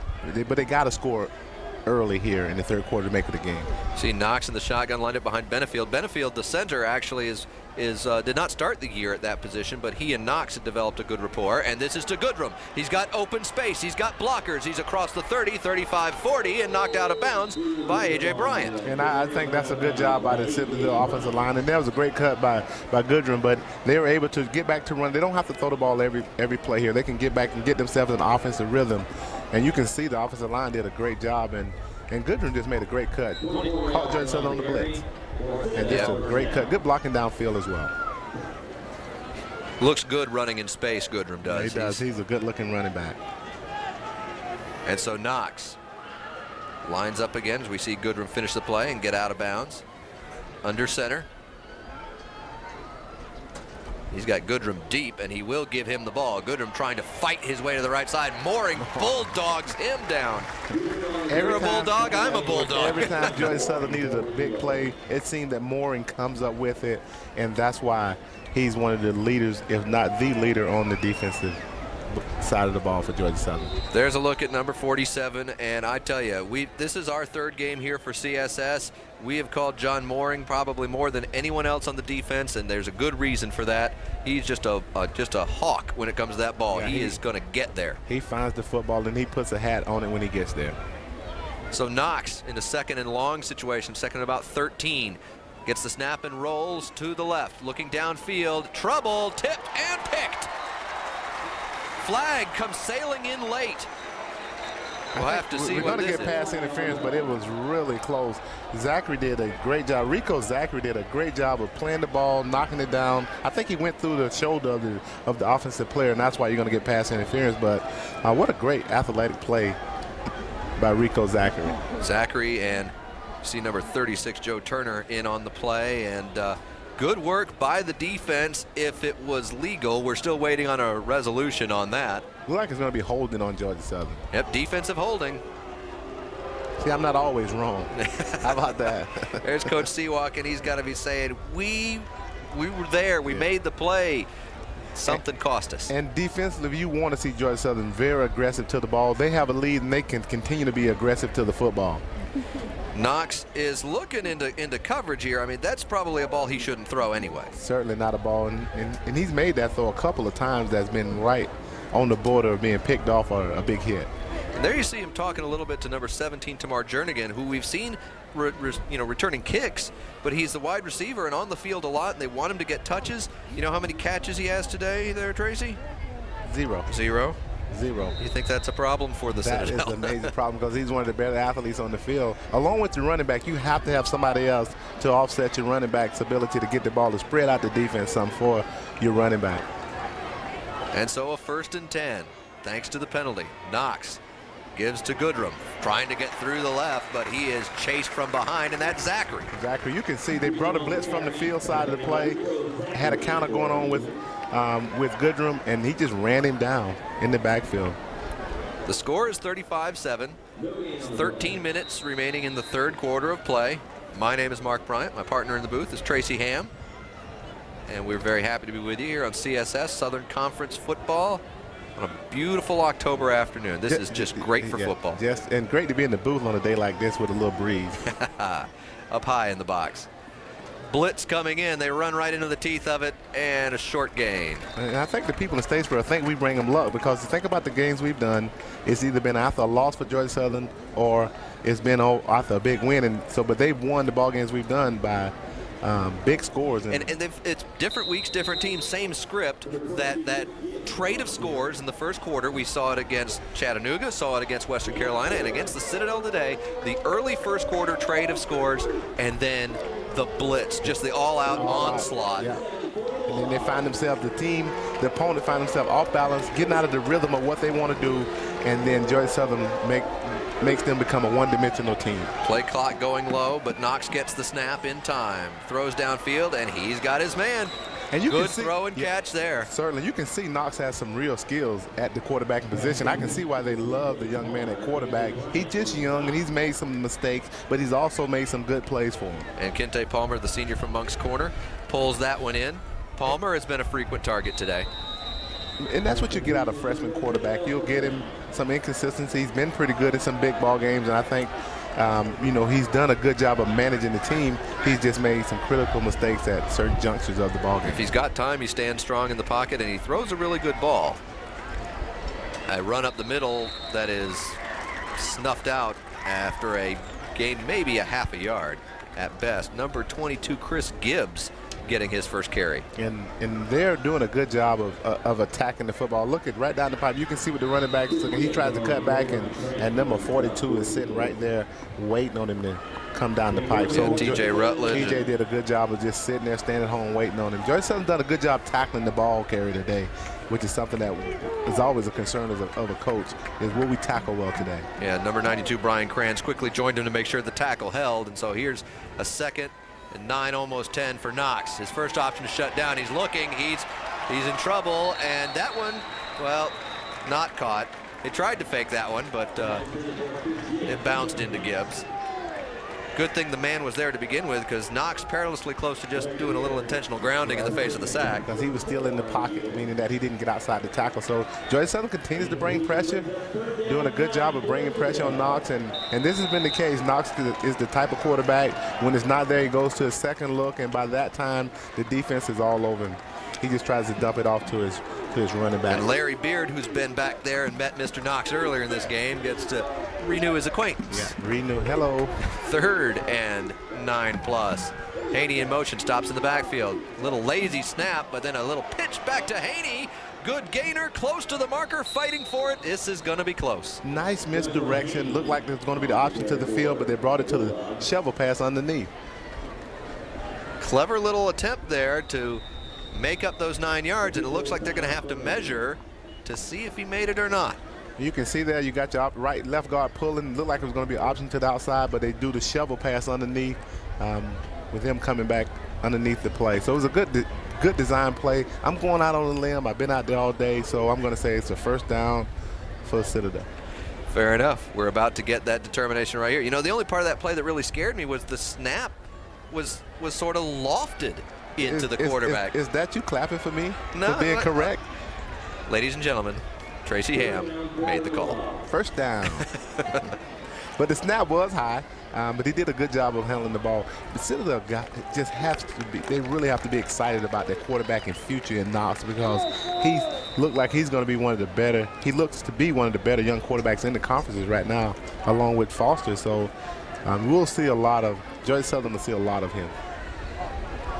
And these Citadel players have seen the coaches come and go in recent years, but Coach Higgins looks to have the right kind of mix for the team. They seem to really be playing well in his scheme. Yeah. Gibbs with the ball, hops through a tackle and gets inside the 20. And I think the only way you give a coach an opportunity to be successful is that he bring the kids in as freshmen and see them through as seniors, because I don't think you can ever judge a class until they become seniors to actually know if you've had a good recruiting year or not. Georgia Southern will rotate some personnel. There's a look at the offensive line for the Citadel. As we've said, they've been really coming together and producing of late, and no better than that last week, that triple overtime loss to Furman that was oh so close. In a lot of ways, Citadel outplayed the higher ranked team. Yeah, they did a good job last week. Georgia Southern starting to bring the blitz a little more, and they did a good job of handling. They only have one senior on that group, and that's the center, and he's done a good job. Dusty Benefield, he's the only senior on that group, so you can see they're excited about the offensive ball club. 3rd down and 3 to go. And what is your play call here, Tracy Ham? What do you do if you're the Citadel and you have been knocked around all day long, but you've got a 3rd and 3, 3rd and 4 in enemy territory? I like the last call they had with a little misdirection underneath, having themselves several options. He could have pitched it to the outside back, or he could have shoveled it underneath. So let's see if they get the quarterback on the move some here. It's going to be a handoff to Goodrum, working the right side through and bowling his way to the 5. Or you just give it to Goodrum.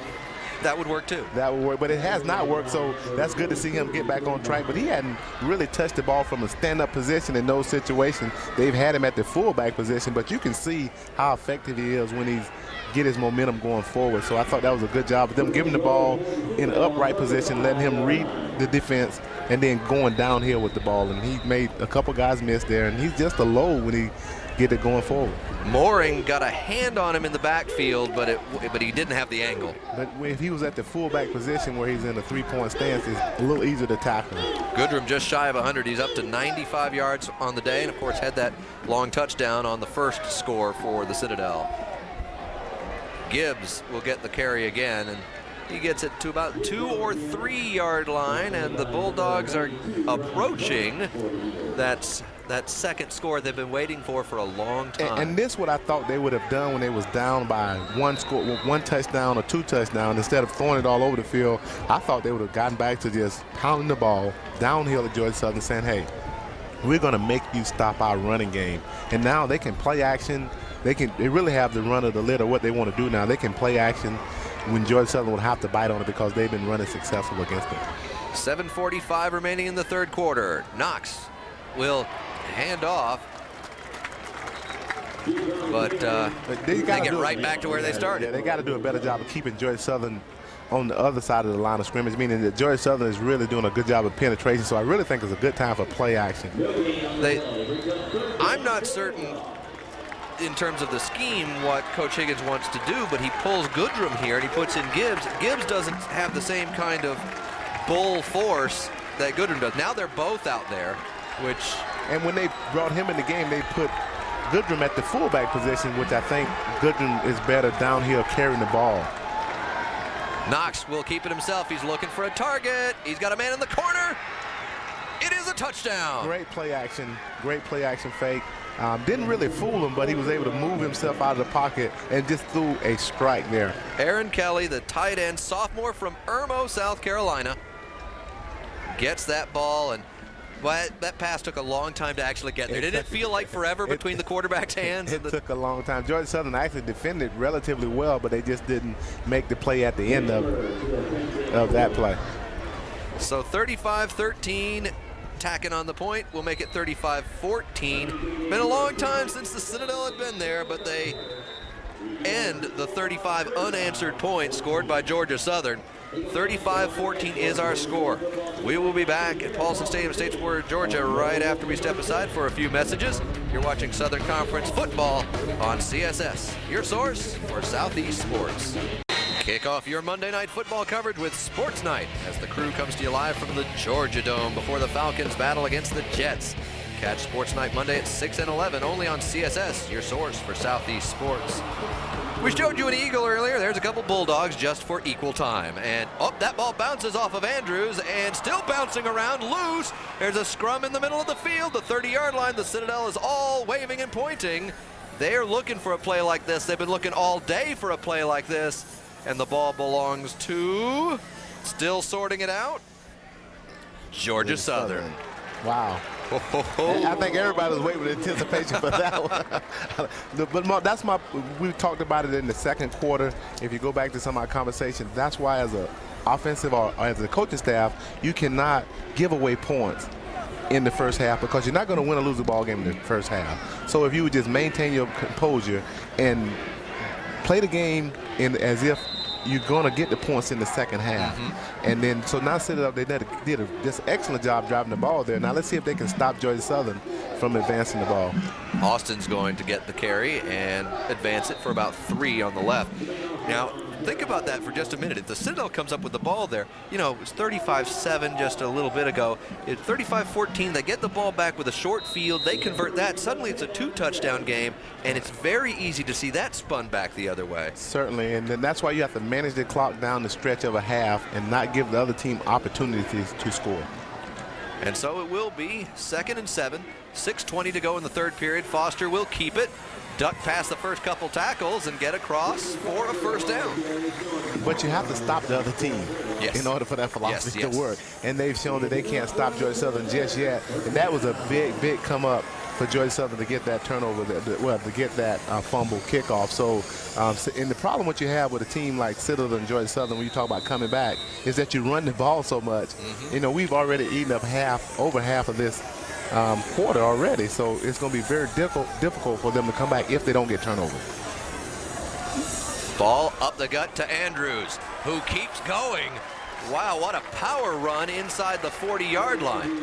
And we don't talk about Andrews as much, but he's been a powerful backup for Georgia Southern. He's ran with power, he's ran with speed, he's gotten the tough goal line carries with scores down there, and he's been a good backup for Austin. Just the problem is he's playing behind Jermaine Austin. As you can see here, he's coming with his pad level down, got a good block there, and he's run the ball with a lot of power. You can see those eyes moving all over. He's watching every lane. Good work there by Andrews. He's back in the backfield again. 7 different Eagles have carried the ball. Foster keeps it himself and passes on the pitch and still going, goes out of bounds.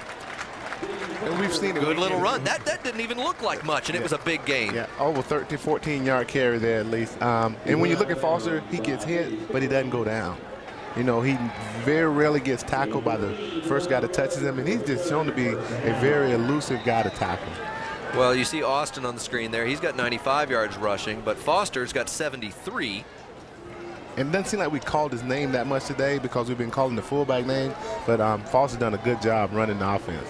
Austin right up the gut through, and he's still trying to find the end zone. He'll get just short, about the 2-yard line. He was daring him to bring him down. Daring him. He's just a powerful. I love watching him play because he plays with such a low center of gravity, and it's so difficult to tackle him. And it's right down the teeth of the defense when they got to be able to control the teeth. Before anybody touch him, you have the safety coming down to try to make the tackle. So their linebackers are really not coming to play. Porter's not been able to make plays like we thought he would. Jermaine Austin, that is now career 100-yard game number 29. Foster tries to get it across the goal line. He does. Touchdown. Foster breaks the plane and puts Georgia Southern up with 41 points. And every time Georgia Southern has scored 40 or more this year, they've won the game. True story, folks. If they win, they've scored 40 or more. They've scored 20 or less in their losses. There's no middle ground for the Georgia Southern Eagles. Well, there's no middle ground in 40 points. I mean, you're scoring a lot of points if you're putting 40 points on the board. And you should win ball games when you put 40 points plus on the board. Kick is up and good. Our score is 42-14. It's all Georgia Southern Eagles. The Citadel still has a pulse, but it's barely registering. They're trying to fight. 4:54 remaining in the third. Paulson Stadium in Statesboro, Georgia. This is Southern Conference College Football on CSS, your source for Southeast sports. And the sun starting to set, the shadow's getting long. It's 42-14. The day is getting long if you're the Citadel. 4:54 remaining in the third quarter. Bulldogs about to get the ball back from the Dudley kickoff. Wind at his back, not quite as brisk as earlier. Citadel going with a different return man as number 1, Gary Demansky, got away. He's still going. Are they going to bring him down? Yes, at the 30. What a return. What a change of events. They take it out of the hands of Jernigan. They put it in the hands of Demansky. And boy. Demansky might have found a new role on this football team. The 5'10 junior from New Jersey says, I got you New Jersey right here. Look at this. They're not bringing him down. And John Morin was one of the wedge busters there. He busted the wedge, and you always want to see the guy make the kicker miss, and what a great job by him. Lennon Jefferson brings him down, the running back. You saw Dudley, the kicker, he was the last person to have a shot at him in the initial group, but Jefferson tracks him down and makes the tackle. But here's the Citadel again with the short field situation we discussed. They need scores fast in this imbalanced ball game. Knox gets the snap. Gives to Gibbs, who is surrounded by Georgia Southern Eagles. Knox did him no favor whatsoever on that. No favor at all. The penetration from the defensive line by Georgia Southern was just too much to get a running play off there. 42-14. And you get great field position, and you want to see them take a look. You want to see them take a shot at down the field, but Georgia Southern say, no, we're going to come up and play great defense here. We get penetration, and we get the tackle by number 55. Beard and Earwood's in there, and Taylor and Mooring came in at the end. It's a family affair in the backfield. On homecoming weekend. Knox looks left. He's got Jernigan crossing back into the middle where he's murdered by I thought it might have been a face and mask. And looked like a face mask. His helmet come off, but instead of the face mask, it's just a good tackle. No gain. It probably looked like he got him around the neck and shoulder pads there, but the helmet does pop off. In any case, Jernigan, that route may need to be rethought because it took him right back into the hornet's nest. Yeah, there. and that's a tough place to be for a wide receiver coming back inside where the big guys are. Third and very long. Knox surveys the defense. 3rd and 14, 3:25 to go in the third quarter of play. Let's see if Georgia Southern come after him here. There you go. They're on the blitz, and Knox passes on the pitch to Goodrum, keeps it, and gets buried. I think that was a good decision by the quarterback. Sometimes the quarterback take the fall on the play, but that was a good decision by the quarterback because the defense just blitzed the quarterback, had nowhere to go with the ball. We're looking over the college football scoreboard right now. Ole Miss beat Kentucky 13-7. Houston beat Mississippi State 28-16. Wow. This isn't Andre Ware or David Klingler Houston, folks. That's a long time ago. Houston's a very beatable team, and Mississippi State drops the home game. Yeah, and Vandy, South Carolina, tied in the third, 14 Vanderbilt has been playing very good football this year. And Jay Cutler is quite the quarterback. Yeah. Kraft runs up with the fair catch at the 20. And that is where Georgia Southern will begin their next possession with 2.5 minutes remaining in the third. And the Eagles holding the big fat lead. It is 42-14. Citadel still trying, but the Eagles on top.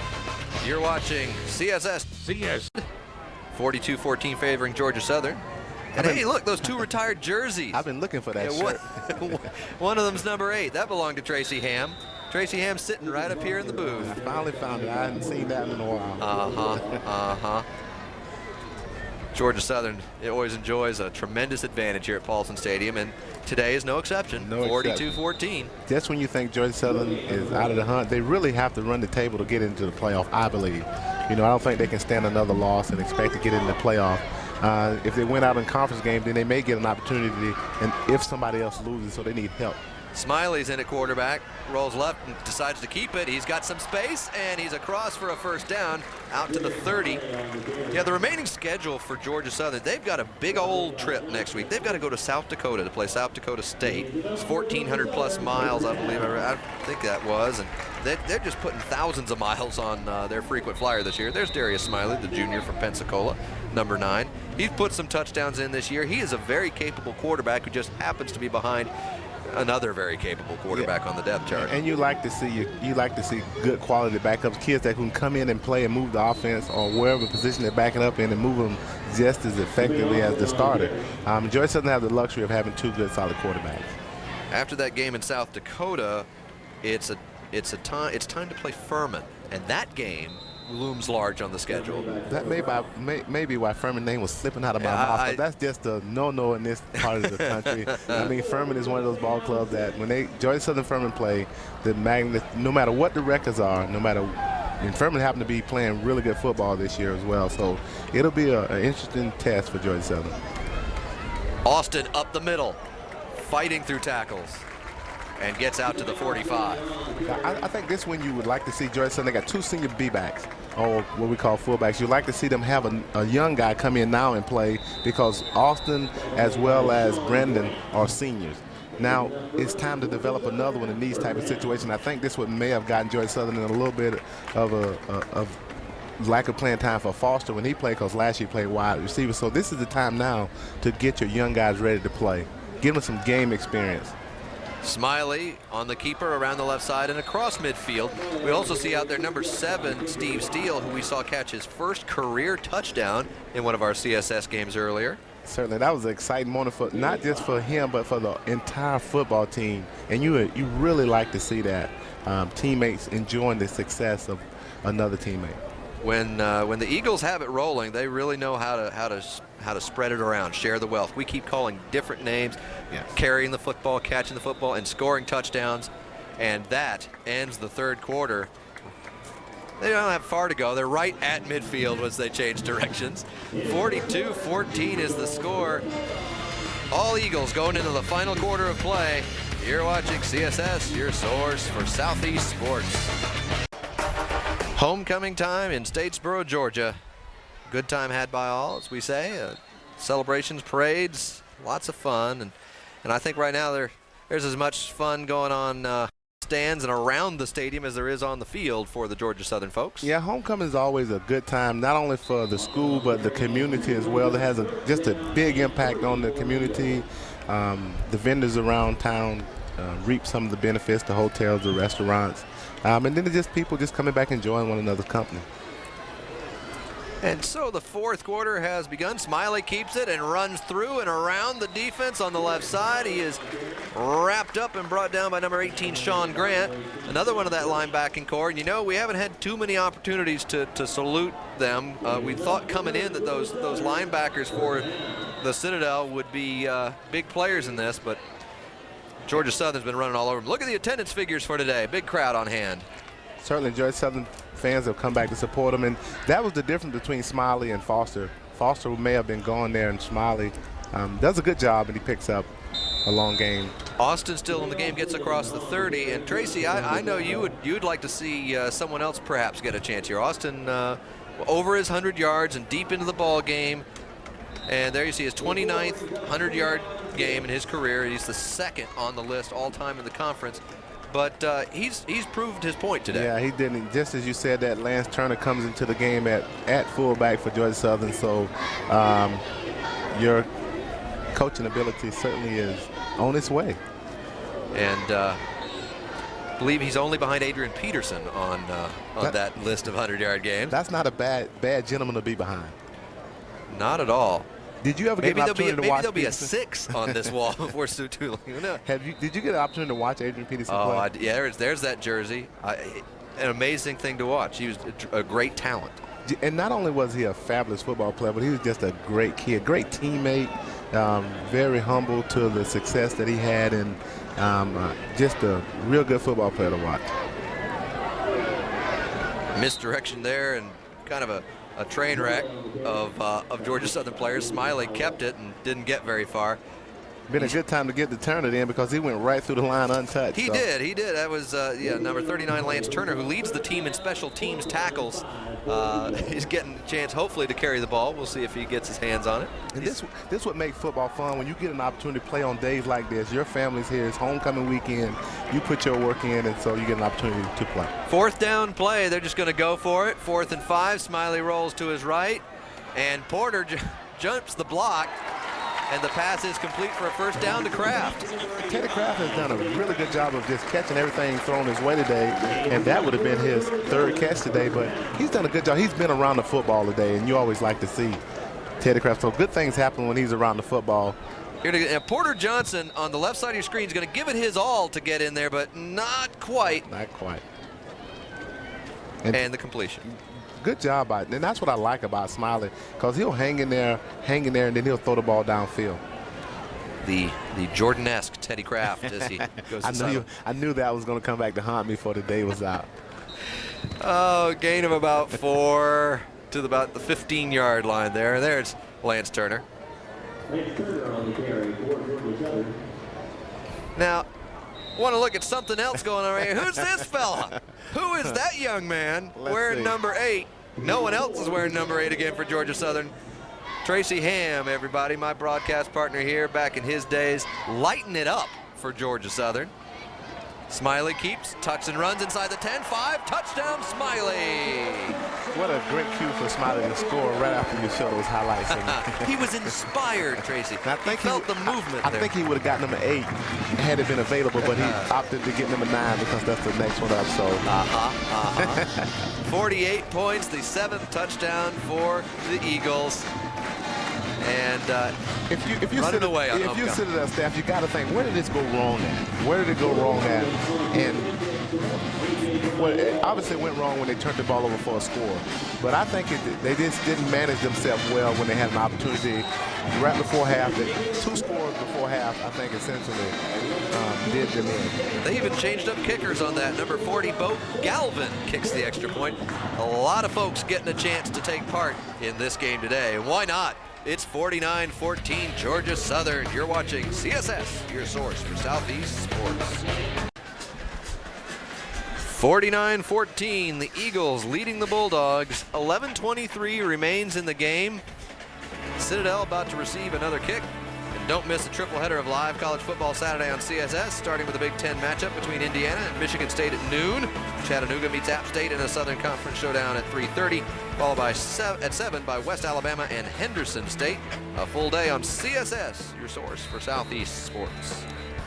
I think as we went to break there, you made a good point, Mark, where you said that the triple overtime had to have some effect on Citadel for this ball game. You go into triple overtime, you lose. It really is draining mentally and physically, and then have to go on the road and play a ball club like Georgia Southern. It really makes it tough.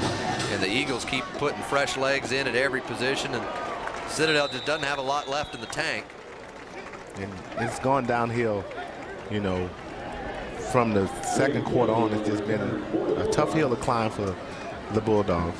The most interesting thing about that kick return, I thought, was number 1, Domanski. He was really trying to get the ball, even from his own teammate. He wanted to try that again. Yeah. Success generally makes you want to touch the ball again and again. So here come the Bulldogs. And boy, it's been hard to get this going today. They're going to make a change at quarterback. It's number 16, Steve Tumbleston, going to get his chance in. Freshman from James Island, South Carolina,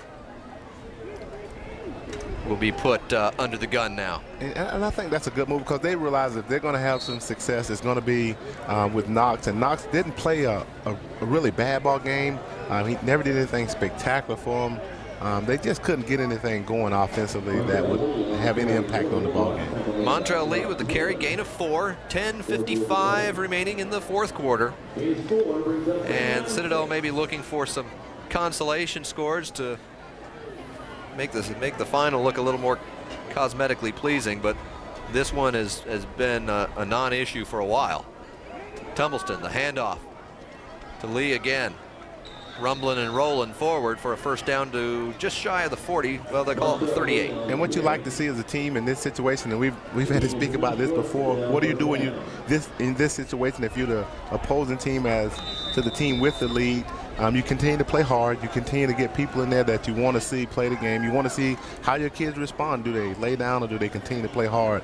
And you can see the offensive line is continue to play hard. On the other side of the ball, Georgia Southern defense getting fresh guys on the field, getting the opportunity to play, being rewarded for their practice. 1st and 10. Tumbleston immediately flips to Goodrum. Comes back on the field for this big carry, gets it down to the 45, and it'll set up a 2nd and 2. I don't know if I'd have Goodrum in there. He's that important to my ball club. Couldn't afford for him to get hurt. He's just a powerful running back that really sets the tone for them. And to see him get banged up in a ball game this late, this type of ball game would really be, I think, a crushing blow to the Bulldogs. Well, it calls to mind the most notable example this year. There's always an example every year of a player who was in a game. There's Steve Tumbleston. You see his particulars.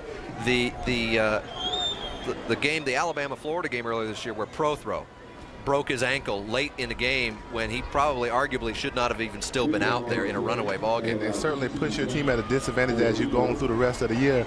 And it's just tough because as a coach, you want your players to play, but you got to understand the situation. You never say you give up on a game, but in reality, Citadel's not going to win this ball game. And so to get guys in there, not that they're just guys you're throwing in there, but those guys need work as well. Your backups need work. 9 minutes to go. The Georgia Southern Eagles trying to chalk up another Southern Conference win right here. Tumbleston with the handoff and the fumble. Ball still loose. So many people had a chance at it. Looks like it's going to be Georgia Southern football, and it is. That's one of the toughest plays of football. When the ball's bouncing around on the ground, is to just fall on it. 48, Larry Long, the linebacker, senior from Smyrna, wound up being the lucky recipient of the last bounce. Looked like the offensive line was going to catch the bounce and just be able to continue to run with it, but that football takes funny bounces. There's a little football follies football segment there. Follies. It's always tricky. You know, the ball would just round, maybe, you know. Maybe you'd bounce it right. But in any case, 49-14 is the score. There's the fumble again as we go to break. You're watching CSS, your source for Southeast Sports.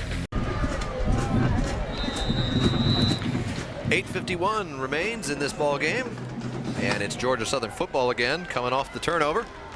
Smiley staying in at quarterback and rolling to his right. He's got blockers. He gets forward progress and almost to midfield. Just ran out of width there. If it was Canada, he'd still be going. He'd still be going. He'd have about 15 yards left on the sideline, and another defender would be there, though. That's the one thing you got to watch. This is true. This is true. You know a thing or two about Canadian football, don't you? Yeah, it's a little longer and a little wider.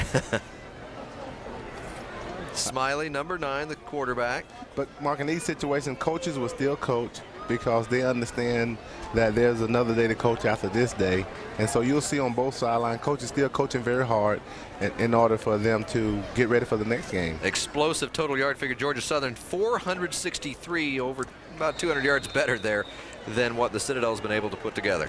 And it's hard to win giving up 400-plus yards in a football game. The total, Georgia Southern, 331 of that on the ground, 132 in the air. And but the 132 in the air was the key. Because I think when Georgia Southern, if they're able to throw the ball for 100-plus yards, they'll win a lot of ball games.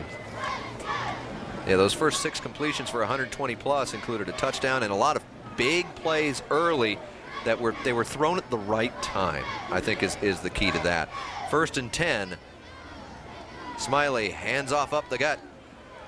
Get it, gain of about 5 there as he uses number 28, Chris Covington. Everybody gets to play on homecoming. That's always a good thing for the home team, but not a good thing for the visiting team, because if everybody's playing, that means that the score is lopsided. And those numbers, of course, as we said, you know, there has been some passes, so.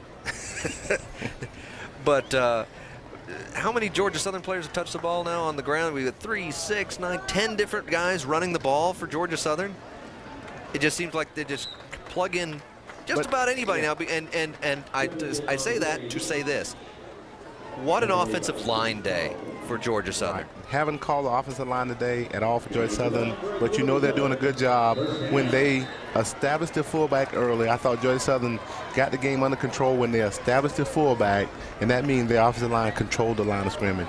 The starting unit of Jensen Estrada, Wayne, Moat, and Orr, and of course you see some of the others in there like Suarez as they switch off, and Hopkins on the field now. But all these guys, there's a lot of talent out there, and none of this is possible without what they're doing up front. Right. Can you call those names again? I absolutely can. You got Dane Jensen, Marcelo Estrada, Lance Wayne, Chad Moat, Russell Orr as the starting core. Their backups, Travis Sims, Charlie Hopkins, Jesse Suarez, Lance Watkins, and they've really combined for some things. Those are the passing yards, and Georgia Southern with the 132 and the Citadel with 115. So that's deceptive because it looks close, but it's kind of when those passing yards have come. They have meant more. The yards have been more important for Georgia Southern than for the Citadel. And you call their names out twice because anytime you call offensive lineman name out, it's usually for holding or offside. But today, calling them out, that means they've done a good job. And generally, when Georgia Southern's successful, they have to do a good job of controlling the line of scrimmage. And that'll be 1, 2, 3, 4, 10 dinner opportunities I get now because I asked you to call the names. Yeah, I'm going to give number 60 there, Casey Wingard, is due too, because he wasn't on the 2 deep, but he's on the field, and you can see that looks like a fellow who can bring it. Yes. But Georgia Southern's always had good, solid offensive linemen. Smiley rolls right, and that's snuffed out by Raleigh Jackson, number 53 linebacker for the Citadel. And to Coach Higgins' credit, he's put his backups in the ball game as well. So generally, the coaches are getting an opportunity to look at some of their future players. 5 minutes and 40 seconds remaining. 49-14. Georgia Southern, after giving up an opening score, rattled off 35 unanswered to put this one out of reach. Citadel and Georgia Southern have each put up scores since that point, and that's how we got where we are. 4th and 8. Georgia Southern just going to go for it. Nothing to be gained by kicking, so they'll see what they can do here on 4th down. And it'll be Smiley rolling left and upended there as he tucked that ball back on the pump. And as soon as his arm went back, I immediately went downfield to see who he was throwing it to, and then I never saw the ball come. Yeah. So Citadel defense held up. You know, their backups play. You like to see the backups play harder as he rolled. I didn't think he got it deep enough in the line of scrimmage there to get his shoulder square downfield. So. And then their defense played that well. Tumbleston will once again be the quarterback. His second series. I've just hired you as my offensive coordinator. Okay, Coach, you got him. Well, we got 5:08 left in the game. Citadel's down 35. And you, I give him a chance to throw just some simple, maybe some crossing routes. And there you go. That's why you. How about that Kente call? Palmer? How about that call from my partner in the booth? Yes. That sometimes blind luck is a funny thing. I actually nailed that call. You nailed it. But Rico Zachary in on that one.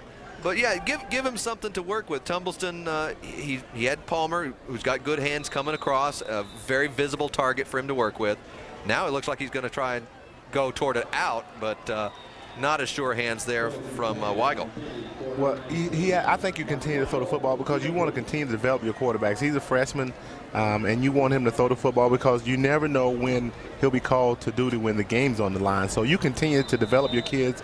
You would do what you would do in any situation where you're behind, you throw the football to try to catch up. So will you catch up? Not this game, but you continue to throw the football. Well, no, they know they're not going to win, but at this point, this is their best chance at a legitimate scrimmage. Yeah, They've got a full-speed defense coming at them, and they can run these plays. And it's certainly coming full speed. No doubt. 4:46 to go. Oh, great read and almost a pick. Diedrich Bynum arrived simultaneous with the ball.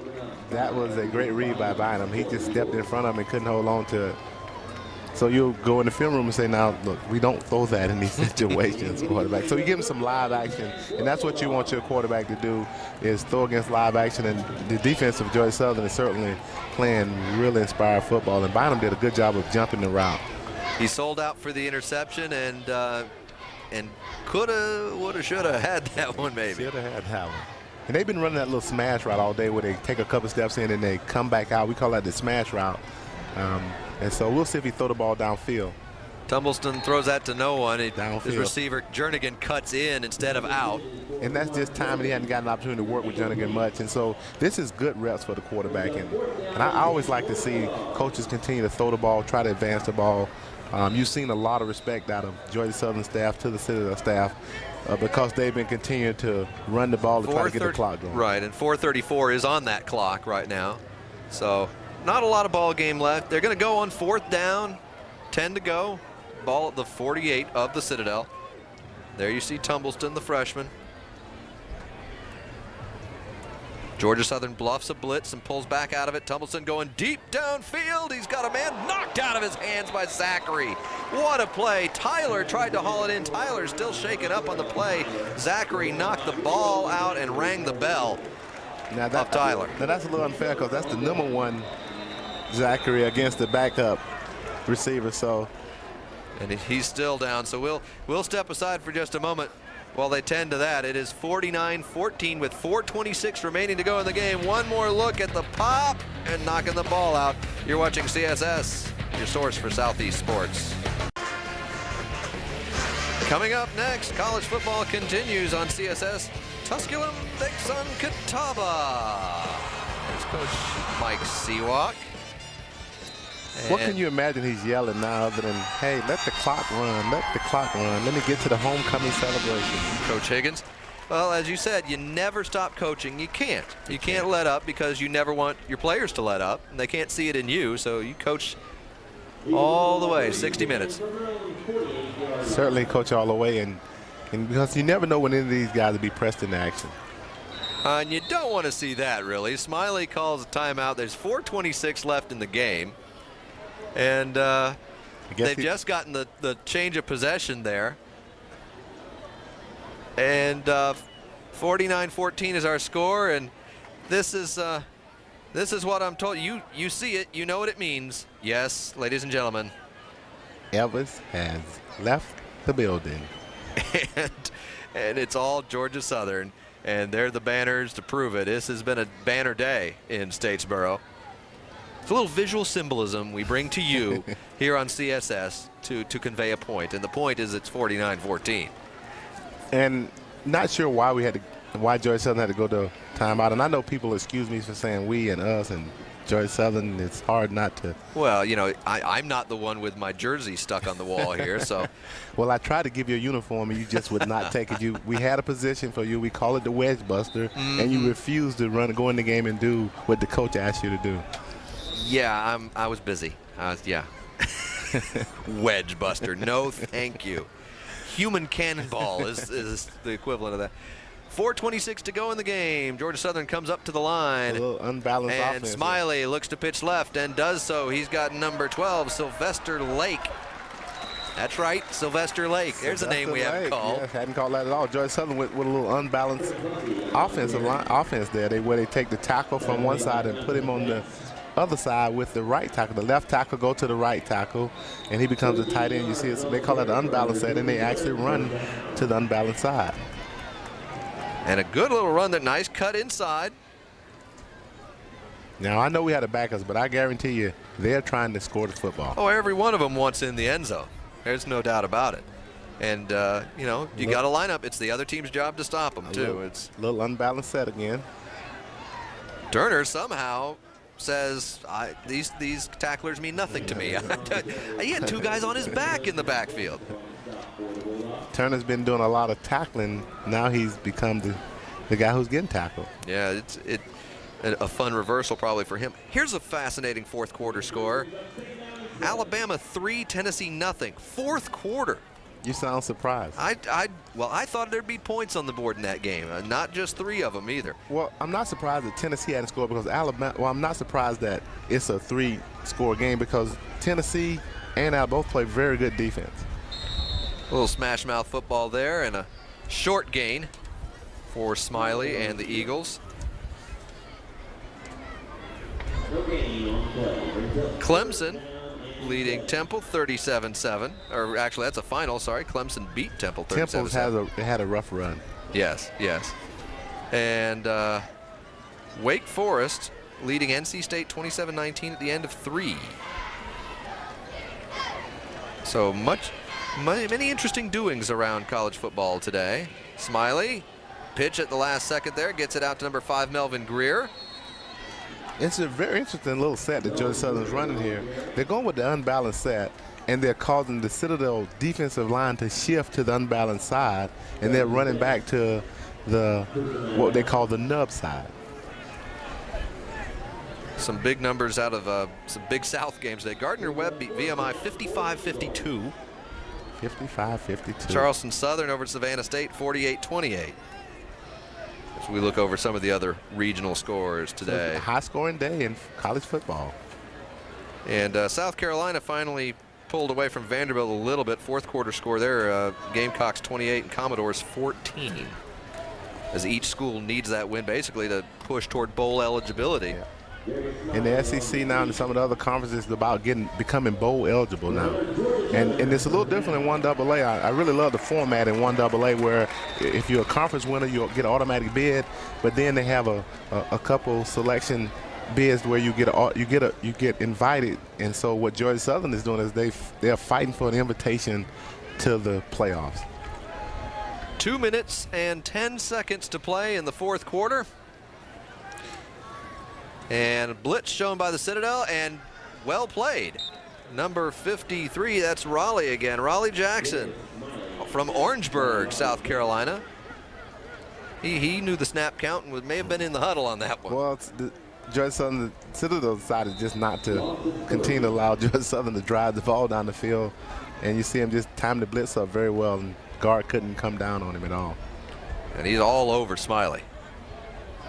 There's probably got a little frustration out on that play. Little frustration. But what I've liked about Citadel, they've been very composed in this game. You hadn't seen any rough play or anything like that. You just seen good, solid football. When they've had a chance to make a play or hit like that, they've made it. And they've gotten up and gone back to the huddle, and that's disciplined football.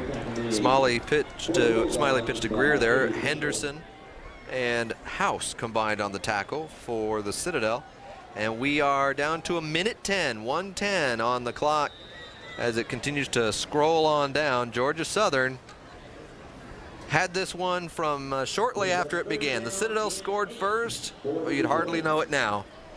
Under a minute to play. That seemed like so long ago. Yes, it does. And actually, you thought Citadel had the game just about where they wanted it at. Yeah, a lot of breaks going their way in the early going. You would have thought it would turn out a little better for them. Smiley keeps his balance, stays in bounds. He avoids contact and gets out about the 5. A late flag sails in. Be interesting to see what that is. I'm not sure. We're on number 35. I thought number 35 got a late lick. Michael Johnson got a late lick on one of the Citadel defenders. So a good play will get pushed back a little bit. Nice effort by Smiley. Showed great balance there as he tightrope the sidelines. So the bad block will reposition the football.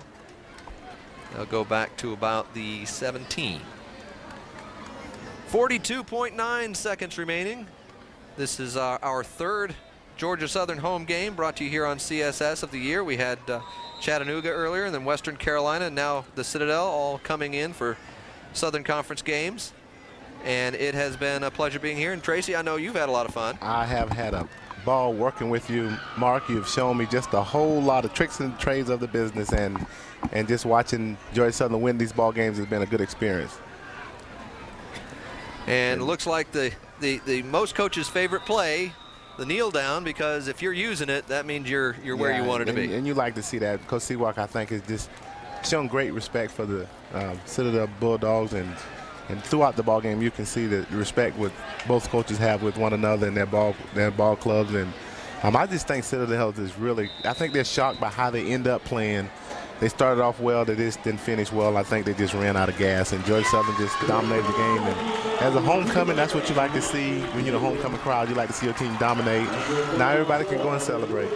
And they're down to the last 5 seconds. Obviously, they do not need another snap, and the coaches find their way to midfield to exchange a handshake. And I know there's got to be a lot of mutual respect there between Coach Higgins and Seawalk.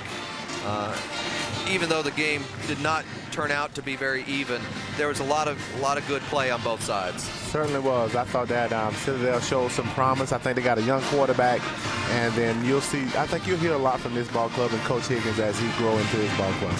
So our final here from Statesboro is 49-14 favoring the Eagles. We're going to step aside for just a moment, be back to wrap things up here from Paulson Stadium. You're watching CSS, your source for Southeast sports.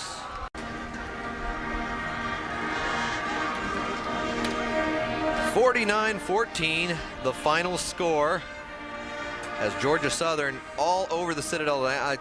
We thought coming in this one was going to be a little more competitive than this, but wow, what a display the Eagles showed, Tracy. And even after the first drive, we thought, wait a minute, Citadel have something. They showed they can run the ball, they can throw the ball, catch and run, and then after that, it was just all Georgia Southern. I think Georgia Southern defense woke up, made some big plays for Georgia Southern. Then once the defense kicked in, the offense got in gear, and by that time, Citadel found themselves reeling, and they could never get themselves back on solid ground. And as they head to the locker rooms, the Georgia Southern folks will celebrate now a 49-14 victory. But you know, they gotta go a long way on the road coming up next. They are going all the way to South Dakota next week. So you know, bless them on that trip, and then they gotta come back and play Furman. 49-14 is the final. An impressive display on offense, defense, and special teams by the Georgia Southern Eagles. I'm Mark Bryan on behalf of Tracy Ham and our entire CSS crew. We're glad we had you with us today. Georgia Southern the winner. You've been watching CSS, your source for Southeast sports.